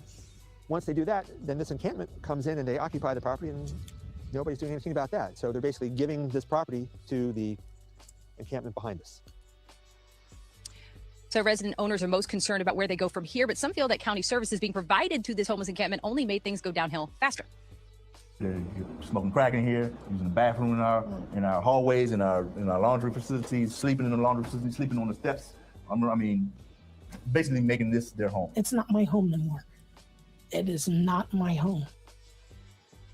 Well, that woman, Linda, she's lived here for 40 years. She puts current blame on the condo association, given all the fees that she and her neighbors pay. The county pointing the finger in the same direction as well, telling Fox, quote, the management company Quasar has told a very selective story about the situation at the Marylander and the company's plan when it took on the Marylander as a client. Now, the county adds that the police department has worked tirelessly out here to deal with the crime issue, the homelessness issue. We did see a cruiser out here just a short time ago, Bill. Well, hopefully you doing this story will help put a spotlight on this, because that's ridiculous what those residents have to deal with. Alex Hoff, live in Maryland. Right. Alex, thank you. Yeah, that's ridiculous. But that whole story, I don't understand. That is crazy. No electricity because the homeless people went and was messing with shit. That's all right, yeah. I don't get it. That's not what you get. Lord have mercy. We still in Maryland, yeah. Marylander condos tenants face eviction and ongoing heat and water issues. Maybe this is the same thing. Let's see. Sturgis County. Tenants at the Marylander condos tell us that they've been without heat since Thanksgiving. Okay, yeah, it's the same people. Since Thanksgiving! This is from 2 weeks ago! This is from 2 weeks ago! You ain't had no heat since Thanksgiving! Oh my God! Thanksgiving. Our Dave Laval explains why their experience could ultimately lose their homes in less than 2 weeks. Here's how bad things are here at the Marylander condominiums. One tenant says he melts snow in order to get enough water to flush the toilet. Oh my God. We're all past the breaking point. Scott Barber and his mother bundle up in their home. There's really... His mother child thought that was his wife. Child thought that was his wife. no choice. As you can see, the coldest room in the house is 32 degrees. The Barber said they lost heat back in October. The heat went out in half the buildings Thanksgiving Eve. Property managers blamed a nearby homeless camp for vandalizing one of the boilers. Managers said they cannot get financing to repair the property until the camp is removed. The manager says that they can't get financing, but y'all still paying these MFers and you still paying them damn condo fees. Ain't no way. Ain't no way. You have to have heat. There's no ifs, ands, or buts. It is a requirement. I would have been filed some shit with the fucking courts and not paid y'all a damn cent while y'all was paying for me to live someplace else. Ain't no way. Since October, no heat. This snowstorm we just went through, that's ridiculous. So y'all just gonna sit there with gloves on? Y'all just gonna sit there? Wow. I am pissed. Linda Barber says she suffered hypothermia in the condo last week. So I got cold, I got the chills, I just couldn't regulate my temperature, and I felt like I was dying. Ma'am, the odds are you what is this? Regulate my temperature, and I felt like I was dying. A water leak last week badly damaged Linda's bedroom. Plus, there's very little electricity to the building. The Barbers now stay at a hotel. He said there's very little electricity. There's either electricity or there isn't. There either is electricity or there isn't. There's no such thing as a little electricity, y'all. What are we talking about? Oh, that's $3,000 a month that we're paying for a hotel, plus the close to $1,600 a month. So you are in a hotel. You just came back here just to show off for the cameras. Is that what we're saying? He just said that they was in a hotel. So you're not you're not suing. You haven't contacted a lawyer or tenant assistance or something like that. What do we? Oh, Lord, have mercy. Shout out to RBN has entered the chat. Condo fees. It's not survivable. Now comes word the Barbers and others have to move. A judge ruled last week it's no longer safe for them to live there. Affected tenants have less than 2 weeks to vacate the property. I'm worried about my 73-year-old mother. I'm worried about my brother. We have 2 cats. I'm worried about them. Oh, yeah. It's like, when is enough? Property managers did not respond to our request to comment. In Hyattsville, Maryland, Dave Laval, DC News Now. Ridiculous. Good morning. Morning. That's in DC? That's in Maryland. Oh, so they freezing. They're not. So they kind of just lied, though. Because in the second story, they said that they are living at a hotel. And they're saying that it's costing them, of course. But at the same time, like, at this point, you're telling me that you haven't gone and filed a suit, read the landlord-tenant agreement, stop paying rent and condo fees. You have to have heat. You have to have heat. Can I say it again? You have to have heat. Right. There's no ifs, ands, or buts about that. It's one of the things that not a tenant, a Yeah. landlord is supposed to provide is the basic baseline necessity. Exactly. So when people say there's no air conditioning is not a requirement. It is not a requirement. So they can take their time with that. But the heat, you have to have heat. This is crazy. This is ridiculous. Oh, Lord. We got to go to New York. We got to go back to New York. Whose man's is this? Whose man's is this? Why he look like Sideshow Bob? When I first saw this, when I brought it up, I thought that said ninjas no rent. That's what it does look like that. It does look like that. I had to look twice. Like, what is going on here? Racism. 3 a.m. in the building. Thank you so much for the membership. I appreciate you, hun. If you caught that membership, please make sure you thank 3 a.m. Thought Club up in here. We on the watch out for Dallas, y'all. She is on a roll today. Shout out to all of y'all in the chat. Y'all are wilding today, and we love it. Appreciate you. Hit the like button for me. Subscribe if you are new. Let's see what's going on. It says Bronx tenants say they haven't had it. What is this with no heat? No heat or gas for months. Oh my God. Straight Panther has entered the competition. That's King Harrison. King Harrison 5 years. Y'all ain't shit. Man, I love it. And they say that the building they live in hasn't had regular heat or gas in months. Just as we head into another stretch of bitterly cold temperatures, Eyewitness News reporter Darla Miles is live in Tremont with their story. Darla? Well, Sade and Mike, this building has hundreds of HPD violations. Some of them are still open. And this gas outage also affects 2 restaurants in addition to the people who live in this building. Now, there are a few things at play, and it's very complicated. You have a delinquent Con Ed bill for more than $150,000. And they also have safety hazards in the building, gas leaks back there, where Con Ed has ruled it is unsafe to pipe gas into the building. Imagine hearing that it's unsafe to pump gas. The volume is low. That's them, not me. To pump gas into the place and you still live there. Imagine that somebody came through and said, you know what? We can't put gas in here. And your heat is done through gas, but happy living. Yo, what? Yes, exactly. This isn't even you can't even make heads or tails of this shit, to be honest. Exactly. You see what I'm talking about? This is crazy. But it looks like it happens over and over and over and over. And then it's not even in one place. It's in all these different places. Right. This just happens to be the Bronx time. Well, we know New York's so damn dense that New York is probably the greatest litmus test ever for shit like this, because it's dense. Mm-hmm. Right? They build up, right? So because it's such a dense population there. Yes. They're probably gonna have the most issues, to be honest. I'm sorry, go ahead, but go ahead. Not like Jersey. Jersey's kind of built up and wide a little bit. Yes. Philly's kind of up and wide. right? DC is pretty wide, even though it's small. It's still wide. Maryland is still wide. Virginia is wide. Like, so it's so weird. You look at NY, but we know it's built that way for a reason. But they're gonna have these issues exacerbated, if that makes sense. You probably missed when we talked about the Ma'am Danby is having a meeting in order to talk about the rental problems. But he told the people for NYCHA, which is 500,000 people, correct me if I'm wrong, y'all. He said, child, y'all leave a note.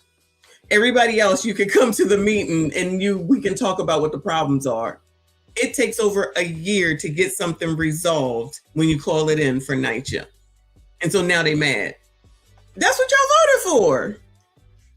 Mima said, he's in charge of NYCHA. He could do something about it immediately. Yeah, girl, exactly. Right. That's what y'all voted for. So yeah, New York is a mess. 500,000 people in NYCHA. Shit. Rats, roaches, no heat, all that stuff. I don't get it. I don't get it. And people love New York. Like I don't love New York as a place to live. I love New York as a place to like visit in and out, like hit Brooklyn in and out, you know? Yeah. I'm not a Bronx person. I'm usually in Brooklyn all the time when I go. And that's it. But people love it. People really like it. I'm like, no. It don't make sense. I said I would love to live there, but because I can't imagine taking my clothes out of the house to go wash them someplace else. And then the cost to have a washer and a dryer in a place that I would like, it costs like $10 million a month. So it's not an option. It doesn't make sense. Because I love New York. At least I used to. Now that it's crazy, no. There's no way I would live there now. But these people love it. They have to love it. Yeah. You missed it. They was giving up names because one of the names was Frederick Douglass. Not one of the NYCHA projects or whatever, Frederick Douglass. I said, yeah, why are all these places named after Black people? So that's when Dallas started her shit and it's been on a roll ever since. Yo, one of them said the Ifatunde FDMG. Not Ifatunde, bro. They've been wilding. They have been wilding. Shut up. Boy. This building. Now, there are a few things at play, and it's very complicated. You have a delinquent Con Ed bill for more than $150,000, and you also have safety hazards in the building, gas leaks back there, where Con Ed has ruled it is unsafe to pipe gas into the building. The hole underneath that I've stuffed with Brillo and stuff so that the mice don't come up underneath. 28 families living in this 4-story apartment building on Webster Avenue in the Bronx say they've been failed not once, but twice. The receiver was appointed specifically to maintain the building responsibly until the building is sold to a new owner. Child, y'all putting your faith in LTMs? But unfortunately for the tenants here, they've just been transferred from one irresponsible landlord to another. The building going into foreclosure 2 years ago when tenants say it was already poorly maintained. But the lack of maintenance is still a problem. Occupants organizing and holding a rally Thursday morning. As of today, yo, the crazy part is a white dude holding the niggas no rent sign. Right? Absolutely, which means why I did a double take again when I first saw it. To the receiver, calling for an immediate meeting to address the building's serious deficiencies. The biggest deficiency in this historically cold winter, no gas service.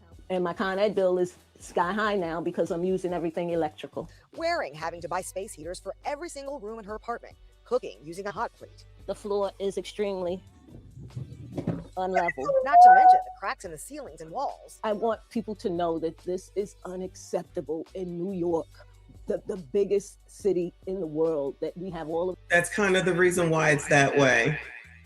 Like, that's kind of the reason why it's that way. Who's coming to take care of stuff like this for a city that's so huge? Does that make sense? Yes. I know you're talking about. Yeah, this is crazy, ma'am. This money, and we're living like hobbits. You see that fucking 5-pound weight disappear? Did I see what? A whole 5-pound weight just disappeared. Yeah, it rolled away like it's going on vacation. You drop anything, it's toast. It's gone. It's just behind the refrigerator for the rest of their life. Or there somewhere. Yo, that was funny. It's not funny, but it's funny. Yeah, I don't know. It's not that important to live in New York. Cooking using a hot plate. The floor is extremely unlevel. Not to mention the cracks in the ceilings and walls. I want people to know that this is unacceptable in New York, the biggest city in the world, that we have all of this money and we're living like hobbits. What money does she think they have in New York, Bueller? What money does she think they have in New York? Aren't they in a deficit already? They're supposed to be waiting for all this free stuff. Now, maybe not her, but all this free stuff. They really think they have a lot of money. Her saying that really does make me think that they believe that the city has a lot of money that's just being held in the back room somewhere, and they just want it. And that's why they think this makes sense now. This makes sense now. I believe, based off of what she said, the New Yorkers must really think that there's just a bunch of money that's just sitting somewhere that they don't have access to. So now that Ma'am Danby is saying, I'm going to give you everything for free, they think they just going in the back room to get all that money to just start pushing it out. Yeah, it doesn't work like that. Clearly, but I'm telling you, she just said we got all this money. Ma'am, where? Why would you say that? It's not that New York is poor, because it's a super city. You know what I mean? And it's a super city. Yeah. It's just mismanaged so poorly. Like, it's been that way for decades, though, you know? I understand and I get it. We were paying attention to when Mayor Adams was doing what he was doing, and I believe he tried the best that he could with what it is that he had. But he also had to do a lot of cutbacks to services to try to balance the budget. That means there's no money. There's not this surplus of money, ma'am. What are you talking about? And now that Ma'am Danby is in here, Hocho is saying you're not going to tax the rich. Y'all can't afford it. Where are you getting this money from? Right. They live there. Shouldn't they know what's going on with their own city, state, town? You're right. You think they would take umbrage, right? And enough umbrage to press the city hall and to investigate and see what's going on in their neighborhood. You're right. You're absolutely right. Mm-hmm. Mo Bullets, I'm not saying that New York City is poor. I'm not saying that. And there's no crook, there's no politician that isn't a crook. It's not specific to New York. Okay. All I'm saying is that these people just are thinking something that's not true. That's it. That's all I'm saying. And they've been had, and they're going to find out how had they have been by thinking. This is another reason why people need to stop depending on the government, whether it's local, state, federal, whatever. You have to do it yourself, because this is what you end up with. NYCHA is the government. This is how it's going to end up. This is what we've been saying for years at this point. This is crazy, bro. It is in 2026. It's crazy, for sure. Yeah, exactly. That's exactly my thought process. In 2026, these issues still are here, like it's 1980s, like it's the early 90s. Like, this is insanity, to be honest. It really is, and it's not just New York, of course. It's other places, right? Yeah, but it's exacerbated here, in my opinion, because it is New York. And this man just said that he's going to pay for everything. And that the fact that there's people as adults that said, you know what? That's a great idea. Let me get someone to pay for everything for me that I don't talk to, I have no relationship with, I can't get in contact with. And now for him to say, NYCHA, y'all just leave me a note. I get to y'all when I get to y'all. That's not a surprise to me at all. Do people... Nothing's free. Like, how do you think you live for? Exactly. The lack of gas also affecting business owners in the building. A beauty salon using a portable gas electrical stoves, electrical fryers. This is my new electrical box. And this family-owned restaurant spending $12,000 to convert from gas power to electricity to save their business. I have two demands. I want to be compensated. If I'm not compensated, I would like for the building to turn to co-op. What? Who can translate? What the hell he said? What? I don't even know. What that man say? I don't even know. To convert from gas power to electricity to save their business. I have two demands. I want to be compensated. If I'm not compensated, I would like for the building to turn to co-op. Oh, I know he got two demands. I only heard one. He want to be compensated. I don't know what that second one is. Shit. We ain't shit. The businesses are being affected. The hair places is being affected. This ain't right. Shout out to Frederick Howard in the building. Thank you so much, hon. I see you. I appreciate you for the super sticker. Child, come on. Now, Eyewitness News reached out to all the parties involved. The building owner, the owner who is currently in foreclosure, told Eyewitness News he was unaware that the building was in this shape. We reached out to the receiver, the management company designated by the receiver, and that company tells Eyewitness News that some of the tenants have been withholding rent, and so there is no money to make the repairs.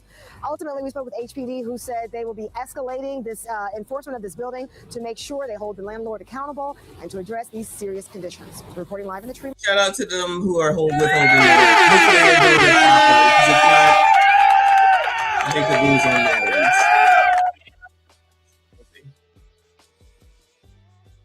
The fact that I can do a whole show on this is crazy as well. Because now we're going to Cincinnati. Yeah. Shout out to Ohio, or Cleveland. Shout out to CIP and Legend. It said residents in crisis. Cleveland apartment tenants living without heat, hot water, and lights. No lights, y'all. No lights. That's been going on since Friday. I'm the one cleaned up. I tried to clean up, but it's so cold in there.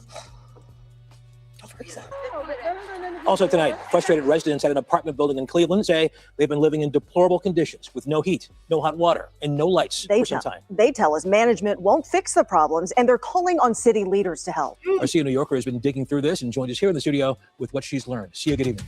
Good evening, Russ and Lena. Now, this all started when one of the residents from Park 85 showed up here to 3 News and told us she was... Why she look sleepy? She said they made me come do this story, child. She was working double. She was waking out of her sleep, said, I gotta do this. She probably don't have nothing on bottom because all they gotta do is see the top. Down to her last $12 from living in a hotel because her apartment hasn't had heat or hot water for almost a week. So me and photojournalist Bailey Lustig went to see what she was talking about. A warning as you enter the Park 85 building at 85th and Superior in Cleveland's Huff neighborhood. Be careful. Rats will be falling. Come on. What happened? Be careful. Yeah. What's there? The rats be falling. Rats? Look, it's rats. Girl, what? It's one in the ceiling in the room. And as Annika Shepard led us inside her apartment, things only got worse. This almost fell on my head. It was raining from here. You see, I got a fireplace because there ain't no heat. Yeah. What is this? Gentlemen, SYCBM, anybody? Bueller? Anyone interested, Bueller? Come clean this shit up. Why I always got to see a rat in these situations? This almost fell on my head. It was raining from here. You see, I got a fireplace because there ain't no heat. My pot's over there on the stove because I had to keep it warm with the pots of water. When you called maintenance, what did they tell you? It ain't their problem. They was here. I showed them. They took pictures and said, it's not my problem. And they left. And then this resident on the second floor tells me she's sick and tired. You're telling me you're heating your apartment right now? From the oven. From the oven. From the oven. How long has this been going on? A month for the oven. Maybe we just had our pot. We just been in the dark for 3 months. Y'all been in the dark? On and off. Yo, why do these mailboxes look like this? Why do these mailboxes look like this? Somebody breaking into mailboxes to pay bills? What is going on? The rats? You remember when we looked at, I don't know if you were here. Y'all remember when we looked at that place in the ATL and they was outside and they had all these babies? I got kids. That's where that came from. Remember how they looked on the outside? It looked as bad as this. Wow. Month for the oven. Maybe we just had our pot. We just been in the dark for 3 months. Y'all been in the dark? On and off. There are no lights in here? It's lights, but today. October, November, December, we had no light. Park 85 is HUD subsidized housing, and residents told us they have a hard time reaching anyone to get help. HUD subsidized housing, again, that means the government is allegedly paying portion or the whole thing. 3 News tried to track down the property manager, Adam Kuklisin, to the address listed on this notice. But when we showed up, it was this UPS business located on Detroit Road in Rocky River. When we called his cell phone, no answer. A spokesman for the city of Cleveland tells me inspectors cited Park 85 landlords last month. We cited them, and we didn't cite them for just 1, just 2, 13, 20, 21. We cited them for 26 violations right here. I mean, we're talking 4 pages of violations. But there are 5 different addresses listed for the LLC. 3 of them. Ain't nobody getting no mail here. What is this? This is crazy. And why are they focusing on it? so focused on the mailbox. This is crazy. Them out of state. They're the scum of the scum. They're the worst of the worst. And quite frankly, they're no better than the rats that are infesting these people's places. I just don't know how people like this can live with themselves, that own these LLCs, how they can look themselves in the mirror every single day, live with themselves, and say this is okay for people to live in. In the meantime, that's my nose is running. I'm sick because did you see my heaters? I got heaters in here. I have to be in one room because it's so cold. Even in the bathroom, I got a heater. I can't even use the toilet. It's so cold. I can't even use the bathroom. I'm so sorry. I can't even go to a shelter. I got $12. I can't even stay at the hotel no longer because I'm out of money. February 20th is the deadline for those landlords to fix these violations, or city leaders say they will prosecute and they'll do their best to get restitution in court for the residents and their out-of-pocket expenses. Now, this obviously is a story that we care deeply about here at 3 News, and there is so much more to come as we work. Child, I have to see what the follow-up is on this. Why Legend? You probably sent me the story. Legend said, it's Cleveland. What do you expect? Child, I don't know nothing about Cleveland like that. Nothing. Why your face look like that? What you gotta say? This shit's disturbing. Welcome to Eviction. Your rent is due. They can't even get mail. No, they can't get mail. They can't even get proper mail. The mail unsecured. Right. Then they got no heat, no hot water, no heat, and no lights. Nothing. Yeah. How long it been this way? Did they say? They probably did. I don't remember, but usually it is a while. So the lady right here just now said that they're going to try to get restitution. So that's code for you're not getting any money you put out back. They're going to try to go after the landlord. They want to prosecute him. So technically they could still stay there and could continue to go through this for all this time. I would think they would leave. I was thinking because they said restitution, a certain amount of time has already elapsed. You feel me? Because it ain't day 5. Yeah, but no, it's past day 5 for sure. It has to be probably like the day 60 or something for real, to be honest. And they can't find him. You see that? You see how they went to the UPS store, which is the thing with Corey trying to act like that if that's a real house. And I'm not the PO box thing, yeah. The PO box address thing, yeah. Because you don't want to be giving out your real address to people. So that could be a place that receives mail for people, and then they go and send it and disseminate it to them. When people are in business, they know that. I don't know why he and his lawyer doesn't know it. That's why the UPS store shows up. He just has his stuff sent there. They can't find him. He won't answer the phone. He making out like a fat rat. The landlord is. So well, not if nobody paying no fucking rent. Well, that's if they're not paying rent. But if you're not paying rent, then I would say one, you got to make sure you're doing it right, because even though they don't pay rent, the landlord could turn around and sue them for the back rent. Right. So as long as they're doing it right, I support it. The thing is that most people don't. They just stop paying rent, not knowing that there's things that you have to do and put into place in order to do it. The notices, et cetera, all that stuff. Exactly. That's all I'll be saying. But everybody know everything. I'm so sick of rats showing up. People stop taking pictures of rats, please. St. Louis, Northern Village Apartments tenants forced to move after units condemned. Lord have mercy. A notice on the door telling dozens of people they need to leave their apartment in less than a week. This comes after our extensive reporting on issues at the North County complex.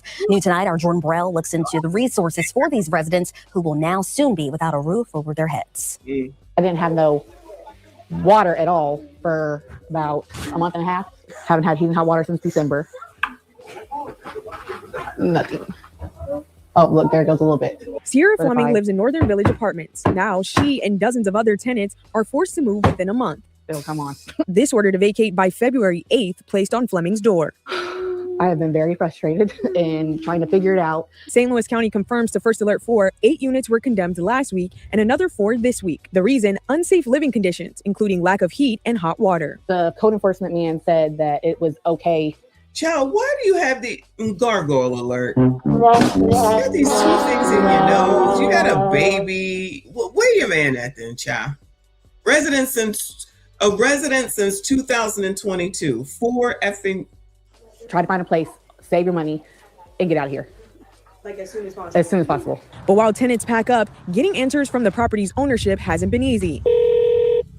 We called, no one answered. We visited the leasing office Tuesday. It had closed early. When we returned Wednesday, hi. Front desk staff would not tell us where property management was. Mazel in St. Louis bought Northern Village in 2024. First Alert 4 spoke to a member of the executive team in January. We spent hundreds of thousands trying to fix those problems, mainly with water and heat, the heat situation. And there's always something else comes up, and we're constantly trying to fix it. The Better Business Bureau lists dozens of complaints against the complex, and a notice at the top of its page now reads, believed to be out of business. Mail sent January 22nd, 2026 was returned, moved, left no address. Secretary of State records show the company is not local, with ties to either Florida or Columbia, Missouri, though it's unclear exactly where the company is operating from. Did you see this? A lot of people don't know this. You can have an address in Delaware too. Delaware is known for having people who could, you can have an address there. It's for a lot of businesses, LLCs and stuff like that.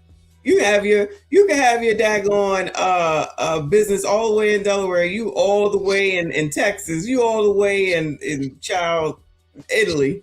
You just have it in Delaware, and they accept that.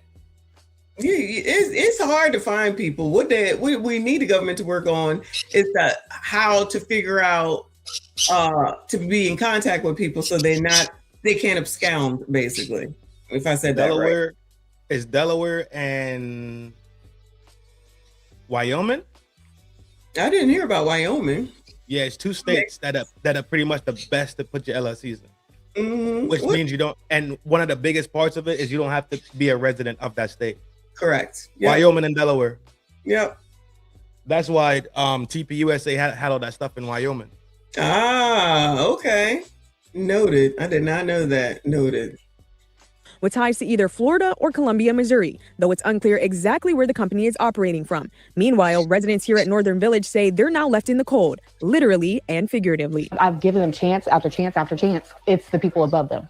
It's the people even above the property managers. Rapid rehousing vouchers are available, and also Loaves and Fishes and Legal Services of Eastern Missouri have already been out to the property to connect people with resources. We'll also have more county resources available for these. All right, shout out to Jordan. At least that.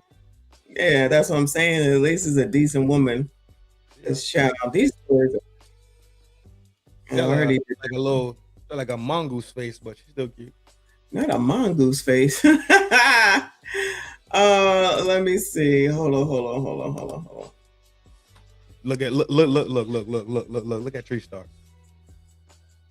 Oh, finally, there's somebody that you're willing to deal with. Lord help your people. I be trying, y'all. I be trying. Doc, what up, Doc?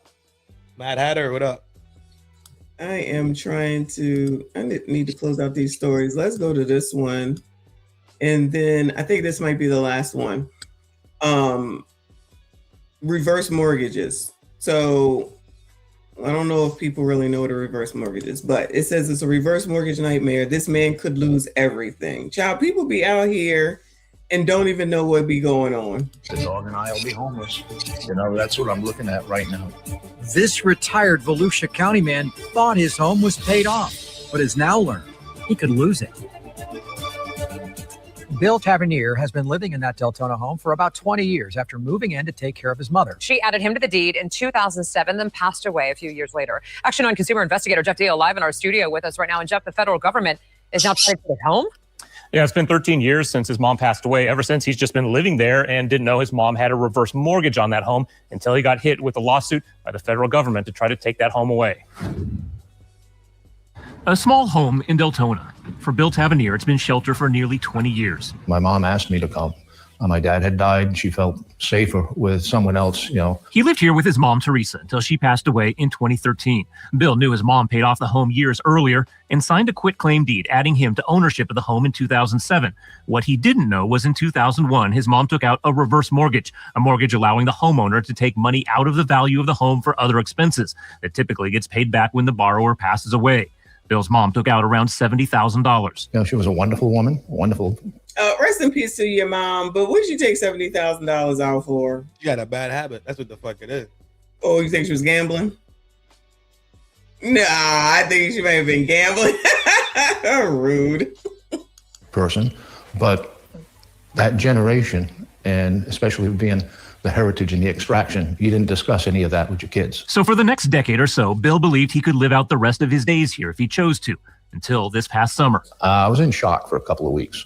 Actually was. That's when the U.S. Department of Housing and Urban Development, or HUD, sued him to foreclose on the reverse mortgage. With principal, interest, and other fees, the federal government claims Bill owes nearly $190,000. Oh, Lord help your people. Is it worth that? Interest and other fees, the federal government claims Bill owes nearly $188,000. Wow. Off of 70. Bill, leave. $190,000. Hey, Johnny, come on, don't go far. Since he and his dog Gunner survive mostly on Bill's Social Security checks, that kind of money isn't easy to come by. His attempts to fight the lawsuit on his own have been unsuccessful. Anytime you transfer property from one person to another, even if it's a family member, do a title search. And a title search costs a couple $100. It's worthwhile to see what's there. Real estate attorney Barry Miller said a title search would have showed the reverse mortgage, so Bill would have had a heads up. He also recommends for anyone who takes out a reverse mortgage to notify their family to try to avoid scenarios like this. Miller suspects HUD didn't realize Teresa passed away until Bill put the home on the market last year, and it's Oh, so nobody told HUD. Oh, no. now calling in the loan, which it's entitled to do. They're just going against the property. They're not going to try to get a deficiency judgment or any money from him because, of course, he's not the borrower. He never signed. But why there was no communication or written correspondence all these years is what has Bill Tavernier frustrated and fearful for his future, with the home set to go to auction next month. Am I going to survive this? I don't know. My dog and I are going to be homeless. That's what I'm staring at. Anybody want to take him in? Bueller, him and the dog? Bueller. But seriously, the lesson here is that, just like what he said, people don't discuss stuff with their kids about finances, what they do, how they do it. My mom just had that conversation with us just in the last couple of weeks to tell us what's where, when, what, and how. Because if you don't know, then stuff like this happens. Y'all already know that we don't discuss anything, let alone, anything about housing or anything. But I think, I know he's about to be on the other side of that door. So good luck to that man. Explain that one more time. If she took out 70 bands against it after it was paid off, so she's only in the hole for 70K. Now she dies. Mm-hmm. So they could have got the house for 70K at that point, but let it run up on delinquency to that 180 something. So the run up to 188 is probably fees and interest, honestly, and then that's all attorney's fees. So she took out the 70, and the way that it was supposed to get paid back is because it's a reverse mortgage, is that it was supposed to be sold, and then they're supposed to get their money. She died whenever she died. Nobody ever told anybody. So now they just tacking on all this shit, which is a waste. They rolled it. Okay, that's what I was thinking. Yeah, that's what I was thinking. Because it's like, ain't no, what you gonna get from a dead person? You're supposed to smell me. You're basically they were supposed to get that. Yes, yeah. Which is, I'm not a proponent of reverse mortgages. If you have kids, give it to your kids. Don't give it to the bank. But I guess she probably didn't know. But when you don't tell your kids what's going on financially, then you get stuck with shit like this. But So then now- furthermore, where the fuck was he living at before he had to move back in with his mom? It don't matter now. It ain't available, I'm sure. You know what I mean? It's probably not, available. Right. Yeah. But that's all I got for eviction night. Are y'all hanging around for a second? How long has it been? It's been not even 2 hours yet, because it's not like there ain't more to talk about. Have y'all seen this horrible story? Oh, let me bring it over. Because crime is down, y'all. Never forget, crime is down. To a very disturbing safety alert after a 12-year-old girl was raped in a community garden. Police say her attacker is barely a teenager, and he's not the only one being charged as an adult. Local 10's Christina Vasquez is live in Miami with the horrific details in this case. Christina. And I do want to start with a graphic content warning. So if you have some young ones at home, just know that these allegations are very disturbing and some of the content here is troubling. At least. Police say for a 12-year-old girl in Miami's Overtown neighborhood, this community garden on a June evening became the scene of a horrific crime at the hands of. So you're 12 years old? You're 13 years old? 2 middle school-aged boys. We have a grand jury indictment charging. Now facing serious charges to include kidnapping as adults accused of a violent act of sexual battery. The 12-year-old victim telling police as she was leaving her friend's house, 13-year-old Nelson Nunez grabbed her, forcing her onto a couch in a community garden. Another boy restrained her, she said, and as 12-year-old Josiah Jones put rocks in her mouth to stop her from screaming, Nunez, she said, raped her. The co-defendants only stopping about 30 minutes later when they heard her father calling out her name. And just minutes ago, we learned from the Miami State Attorney's Office that there is a third co-defendant, a 15-year-old by the name of Xavier Tyson, who is also facing the charges in connection that he has to this incident as an adult. And those include felonies of lewd and lascivious, as well as false imprisonment. This is a developing story, and we have much more for you coming up on local10.com. That's our website. Yeah, this is definitely developing, but I feel like there ain't nothing else that I need to hear after that. Did you hear about this? No. Yeah, it's just like beginning to be a thing. So they all 12? They're all, 12, 13, and 15. 12, 13, and 15. So the girl is 12. One of the guys are 12. One guy is 12, one guy is 13. And then there's another, the third person, right? That you brought up. Is it an older person? Is an older teenager? Yeah, 15. They lucky that they got that judge because she don't play. Thank God. So she was literally in her neighborhood. If they could hear her daddy calling for her name, she's literally next door, pretty much. Yes. Yes. Yes. So they all neighbors, pretty much. Then. Yeah, we'll probably find out as the lady says it's developing that they probably went to school together or something like that. You see what I'm saying? Yeah, they played together. This is Miami, so this is crazy.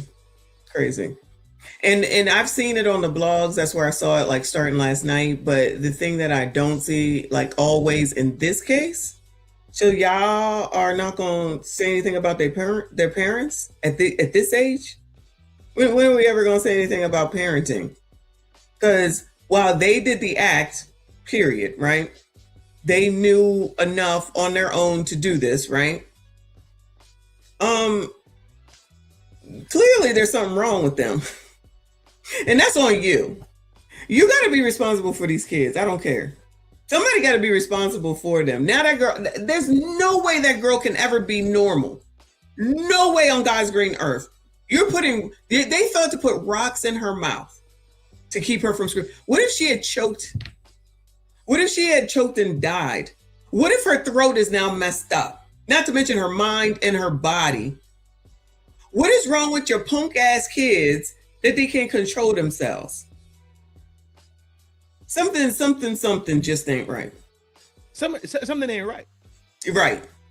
Like you talking about 12-year-olds. Yeah. Yeah. What are you exposed to as a 12-year-old? Yes. That this becomes a part of your behavior, a behavior thing. Yes. You see what I'm saying? Yes. And if this is what you do at 12, 13, 15, do we think they're going to be doing anything better at 25, 26, and 27? Because I promise you, because I'm going to follow this stupid ass story, there'll be somebody out here advocating them, talking about they just kids. And they grew up poor. It's their surroundings. It's racism. It'll be something stupid. Forgetting about the whole ass victim. A girl. Who's going to be, she's traumatized for the rest of her life. There's no way you can't be. There's no way you can't be. What? So the daddy comes around the corner, sees what's happening, whips out his 6-shooter and knocks all of them down. He gonna be wrong though. You see how fucked up this is for real? Yes, because that's what happened with Mr. Lewis. Exactly. That's exactly the odds are. Because everybody's like, oh, you should do something. Okay, we do something. And then we're in trouble for stopping something that could have killed us. And no one seems to see that correlation. And why the fuck is there a couch in the garden? Yeah, that's a whole different story. But that's Miami. So they're eclectic, having been there and been around a little bit, they're very eclectic. I'm just telling you that's what it is. It's normal for them. They got all these different districts and shit. Oakland's the same way almost, right? Where they have the community gardens. Even there's parts of New York is like that. The community garden, with a couch. I seen chairs. I seen benches. I don't know. Maybe they got a whole ottoman in that bitch. But they got a fucking flat screen too. The fuck you gonna be watching corn and growing corn? You never know. You never know. They got Wi-Fi in there too? They probably do, honestly. While they gardening, you can watch TV. I don't know. But yeah, that is gonna be a mess.com. And I, not trying to be, racist or anything. I don't think that they're American. They not? Yeah, from those names. That's gonna start a whole other thing, especially down there in Miami. That's the first thing I peep was the name. Yeah, exactly. So this is definitely about to be a thing. But anyway, y'all. What country, if you got to send a shot, who getting it? What? Say that again? If you had to send a shot, who's getting it? To the Caribbean? No one. I'm saying if you had to pick a country. I don't know. I'm not good with history and all the different countries and stuff. I don't know. I'm going Cubano. Really? Why? I thought it was a nice place. I'm thinking that them boys and the people from Cuba. Oh, these little boys? I was thinking Haiti, but it could be. Those names sound Frenchish, don't you think? Nunez? Oh, yeah, that sounds Spanish. Maybe it's Venezuela. It could be Guyana, could it? Guyana is English. Oh, okay. Guyana is English. There's French Guyana, which they're French, but Guyana is English. Yeah, you can't go by me, y'all. Yeah, see, I'm thinking Cuban too. Okay. Cubano. Or Nunez. Shit, that is, yep. Mm-hmm.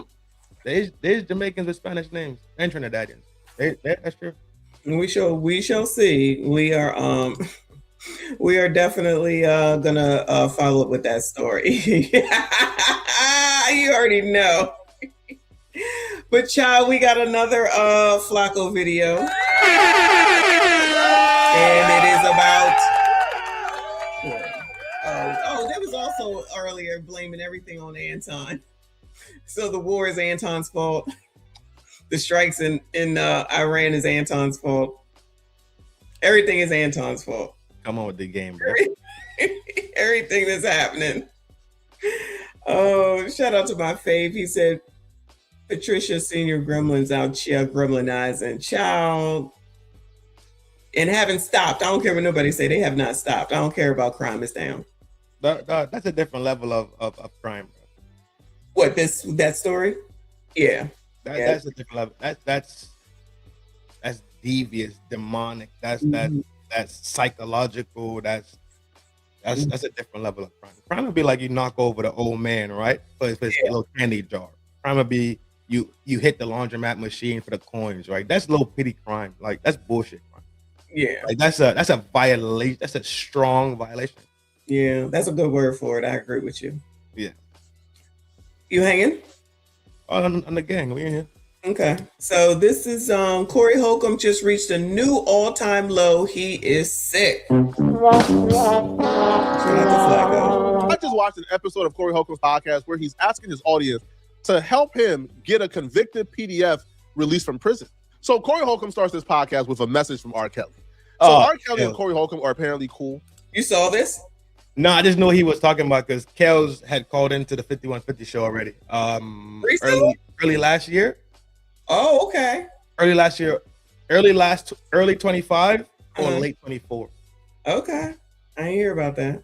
Yeah. R. Kelly and Corey Holcomb is so cool that R. Kelly gave Corey Holcomb a call to disseminate misinformation and information to the public.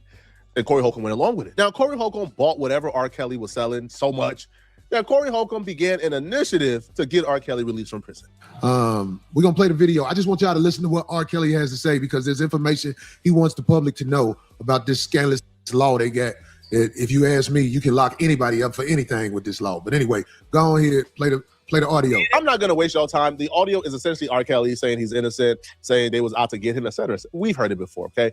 Now, wanting R. Kelly free ain't really a new phenomenon. I feel like a lot of people probably have that opinion until you go and read what R. Kelly actually did. Like, I'm sure in my life at some point, I was probably on the side of saying, man, free R. Kelly, just being an edgelord, until you go and read what R. Kelly did and you realize, yeah, keep him in prison, okay?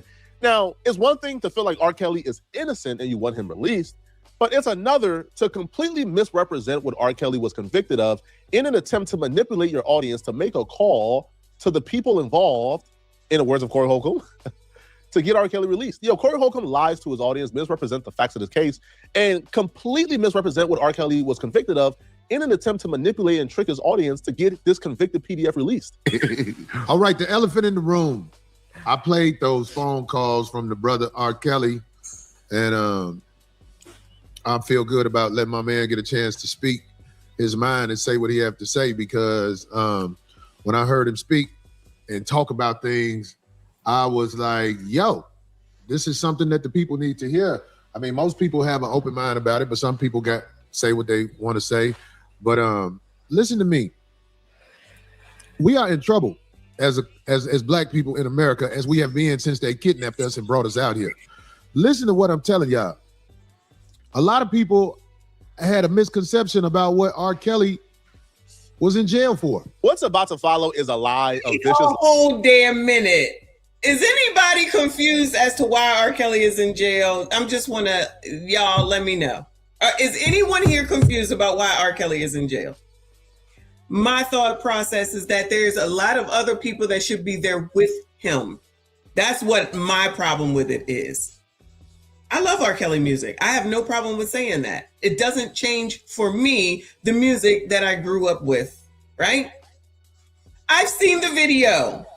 There's nothing else that I need to see. Did I not have this rant already? Where I said those people who gave their daughter to him, like literally gave their daughter to him, and now they're trying to get her back. You gave her to him. Success. The girl that now came out that was in said video that we all saw back in the day now wants to come out and talk. Whatever. If that's what she need to do, she need to do. They dropped that kid off, as far as I'm concerned. People dropping their girls off to a whole ass man under the age of 18. So now we're supposed to just act like that wasn't a thing. Those people should be held accountable for what the hell they have done. They are number 1 and 2 after R. Kelly. Aaliyah, dropping her the hell off. How the hell you get to marry somebody at 14? Child, I can't do it. NTAT, Nick Taylor, thank you, boo. He said, underwater basket weaving decree, what a waste. You're talking about that lady from earlier that's homeless. Shout out to you. I appreciate you. Did you want to say something? You're on mute. I just realized this asshole in the room. I think NTAT needs to probably refresh the browser because he's way behind. Oh, yeah. He's hella behind. But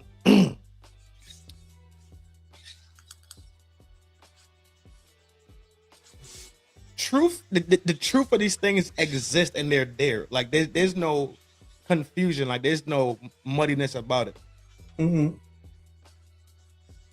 At one point, nobody cared about that type of behavior.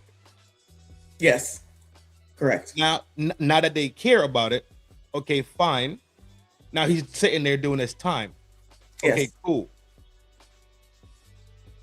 Like if we pull everybody's record, right? That means Elvis should have been in jail a long time ago too. Correct. Right?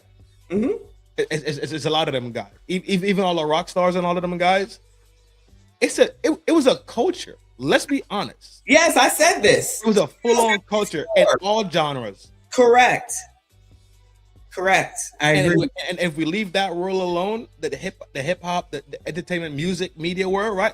If we leave that world alone and we bring it back to everyday life, in high school, girls used to be hella hype to tell you a little boy, and they talk to grown ass men.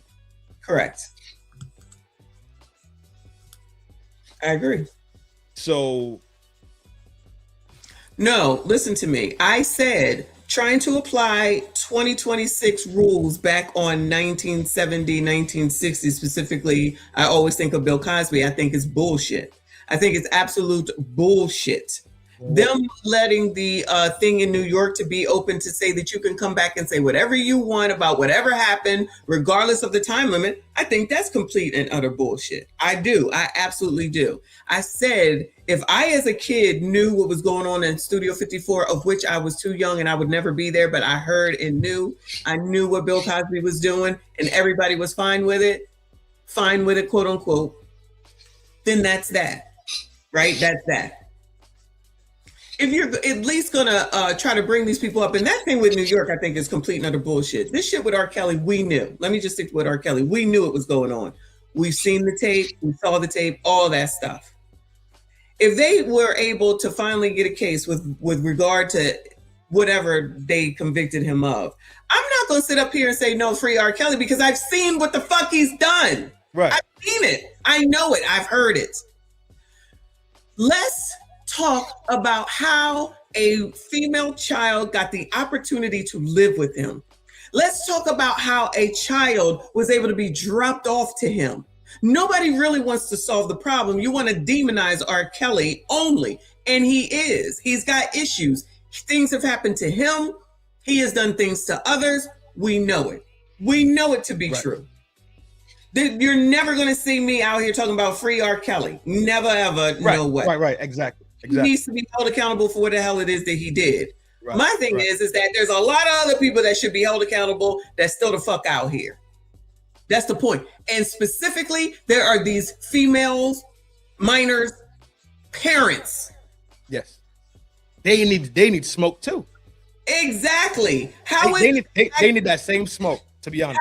How can that just be completely ignored? And that there's actually people out here that's feeling sorry for those parents from Maryland, mind you. This is why I know it so well. They're from Maryland, and they put their child up there for that man, allegedly. They put that man in front of that child and served her up. Now they want to act like we feel so bad. You did this. Yes. You did this to your child. I don't give a fuck about no record contract. I don't care how well my child can sing. I don't care how well my child can act. I don't care how well they do whatever the fuck they do. Would never deliver them to anybody. I'm gonna be right the fuck there. Every single time, every single date, every single everything. Just like that shit about the kids at Nickelodeon. How come nobody's upset about that shit?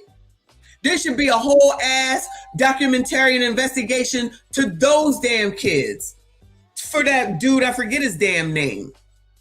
How come nobody has anything to say about that? There's plenty of people. Disney got scandal year after year after year. Has not stopped. Disney scandals has not stopped. Yes. It's yearly. And Disney's geared clearly to us and kids. Not to us, to kids. From the propaganda machine that they was to physically taking advantage of these children. We're talking about the real deal. Mm-hmm. From A to Z. Mm-hmm. Disney name is nonstop in scandal. You don't never hear about it. You'll never hear about it ever. You'll never hear how much of these PDF files actually work at these parks. Mm-hmm. You don't hear about that shit. Mm-hmm. Right? But because this world is so the social ideology is that men equal bad, right? Yes. When the reality of it is, as much as these older creeps be creeping, there's a lot of older woman creeps also. Mm-hmm. You never hear nothing about it. Mm-hmm. It's supposed to be we hate men are bad. Cisgendered man. When you go from cisgendered man, the next thing they hate is cisgendered white man. I hate that. It always goes up. It always goes up. It's all about hatred of men. This is amazing. I hate that term, cisgender. It's so stupid. But at least they made up their own word. Don't refer to me as that, though. I'm not trying to hear. Not you, just people. Don't refer to me as that. Foz said he's not in jail for the tape, though. He is in jail for grooming grown-ass women this time, but somehow they let him off the kid case in 2007. OJ got off too. Allegedly, he didn't do, I don't think OJ did it. I don't believe he did it, but I believe he knows who did it. Yeah. But he got off too, and then they got him on the robbery thing. So that's what they did in that case. So that's what they did, I guess, in this case. But it is what it is. I'm still not going to say free R. Kelly because I know that he was out here doing shit that he had no business doing, regardless of it all. He definitely was a problem. At the same time, because back that time, there was no Lyfts, there was no Ubers. I mean, I guess there was cabs, but nobody was trying to afford that shit. They got there somehow, some way, just like the little boys. And I love me some Michael Jackson, and I do not think that he did anything to them. How the hell, yes, did those boys go there? How the hell do you not know where your kid is? How the hell is it that you're going to go let your kids spend the night, then all of us... MJ was the biggest trap ever. Mm-hmm. It really was the biggest trap ever. Mm-hmm. As soon as they put that social scandal label on him, mm-hmm. he was just selling out of court in general to not linger the shit off. Like how pretty much Diddy did the Cassie scenario. Yeah. When it got hot and heavy, paid it off, got it out of there, right? Thinking that was it. Mm-hmm. That's what they do. Because I would rather take a $10 million hit today and make 50 this month, which that 10 ain't even shit now. You feel me? Yeah, yeah. So I'm up 40. Mm-hmm. I'm really up 40. No, I hear you. That having some shit linger on that could start at 10 and end up being 150. Yeah, he was smart to do that. I mean, Michael They all Jackson. do it. They all, it's so many people that just get paid off. That's what happened with MJ. Mm-hmm. They brought their kids there in a quotation compromising scenario, mm-hmm. and told the kid, "Oh, remember when you were at Michael's house?" Mm-hmm. Mm-hmm. And they started crafting narratives. There's whole stories and documentaries about parents actually coercing their kids and making them say or making them act like something like shit happened to them, for real. Yeah, I didn't see all that, but I definitely don't think that he did anything. And again, nobody ever holds the damn parents of these minor children accountable for allowing their children to be with Michael Jackson, R. Kelly, or whoever. Just let them all. Yeah, which is think about what type of parent you are. So let's say MJ was that fucked up, right? Mm-hmm. Let's say he was that person. Mm-hmm. You just sent your own child mm-hmm. to get fucked over. Yep. All in the name of money. money. What type of person are you? You in the name of money, in my opinion. In the name of money, it was worth it in order for you to have your kid be sent off and now potentially, traumatized at this point for the future.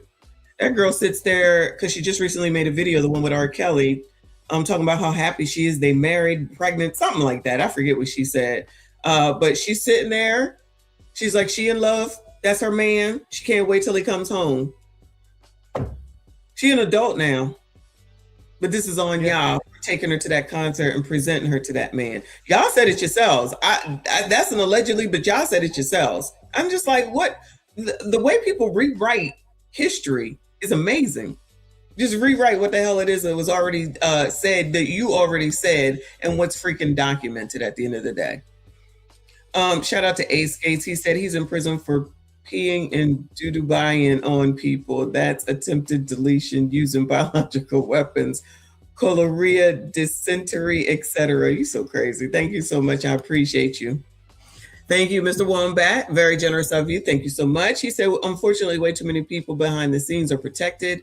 Plenty of actors and artists have been screaming about what goes on behind closed doors, but are immediately silenced in some way or labeled as crazy. But in knowing that type of stuff as well, people still are interested in going into those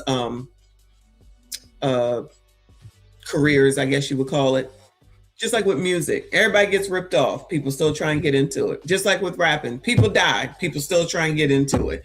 Like if we know what is it supposed to be? If you know better, you do better. but we keep making the same mistakes. That's all in. That's everybody. That's all in. But I'm not giving up my kid. Child, yeah, I'm not giving up my kid. I'm going with you. Just like when I said, exactly, just like when I said when my kid was acting up, child, I have to do something different because I need to be available because this is going to be a problem if I don't do something about it.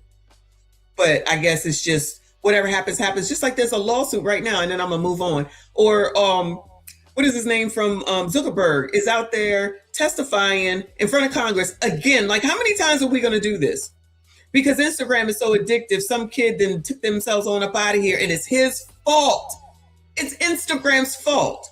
And I'm like, so there wasn't a parent that didn't monitor their kid, that didn't take the phone away? Raging losers. Yeah.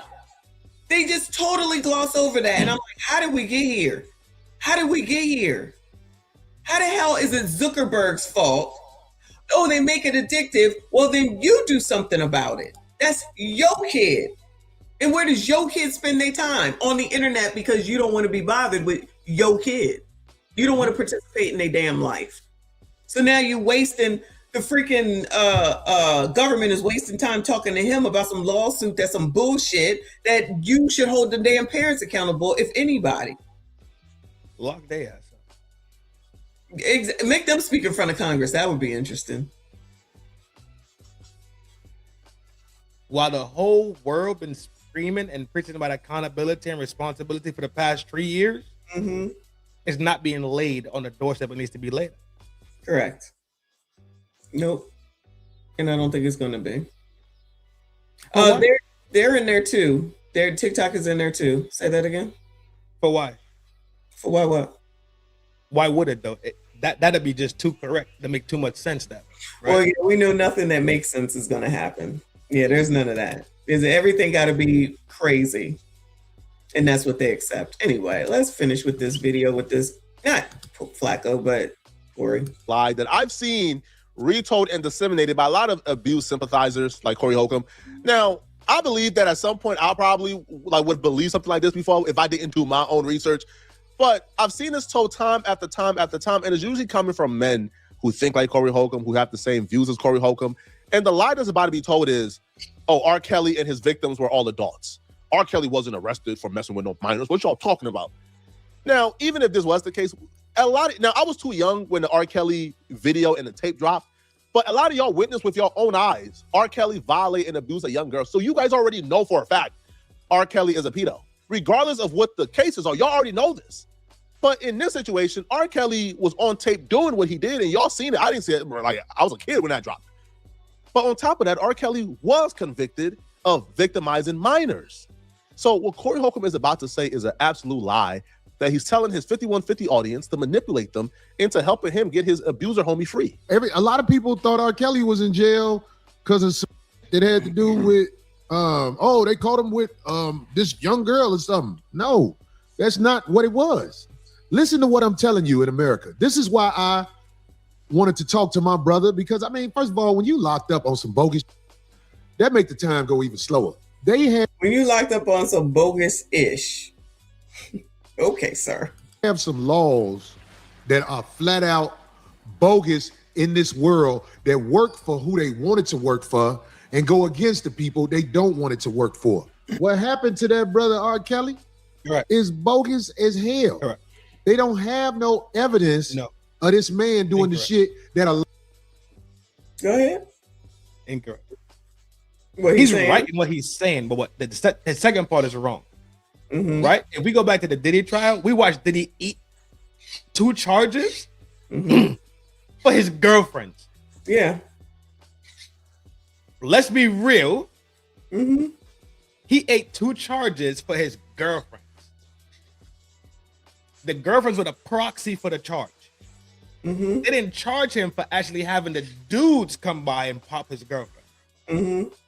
They charged him in the name of his girlfriends being a proxy for it. Because the dudes' names are not even mentioned.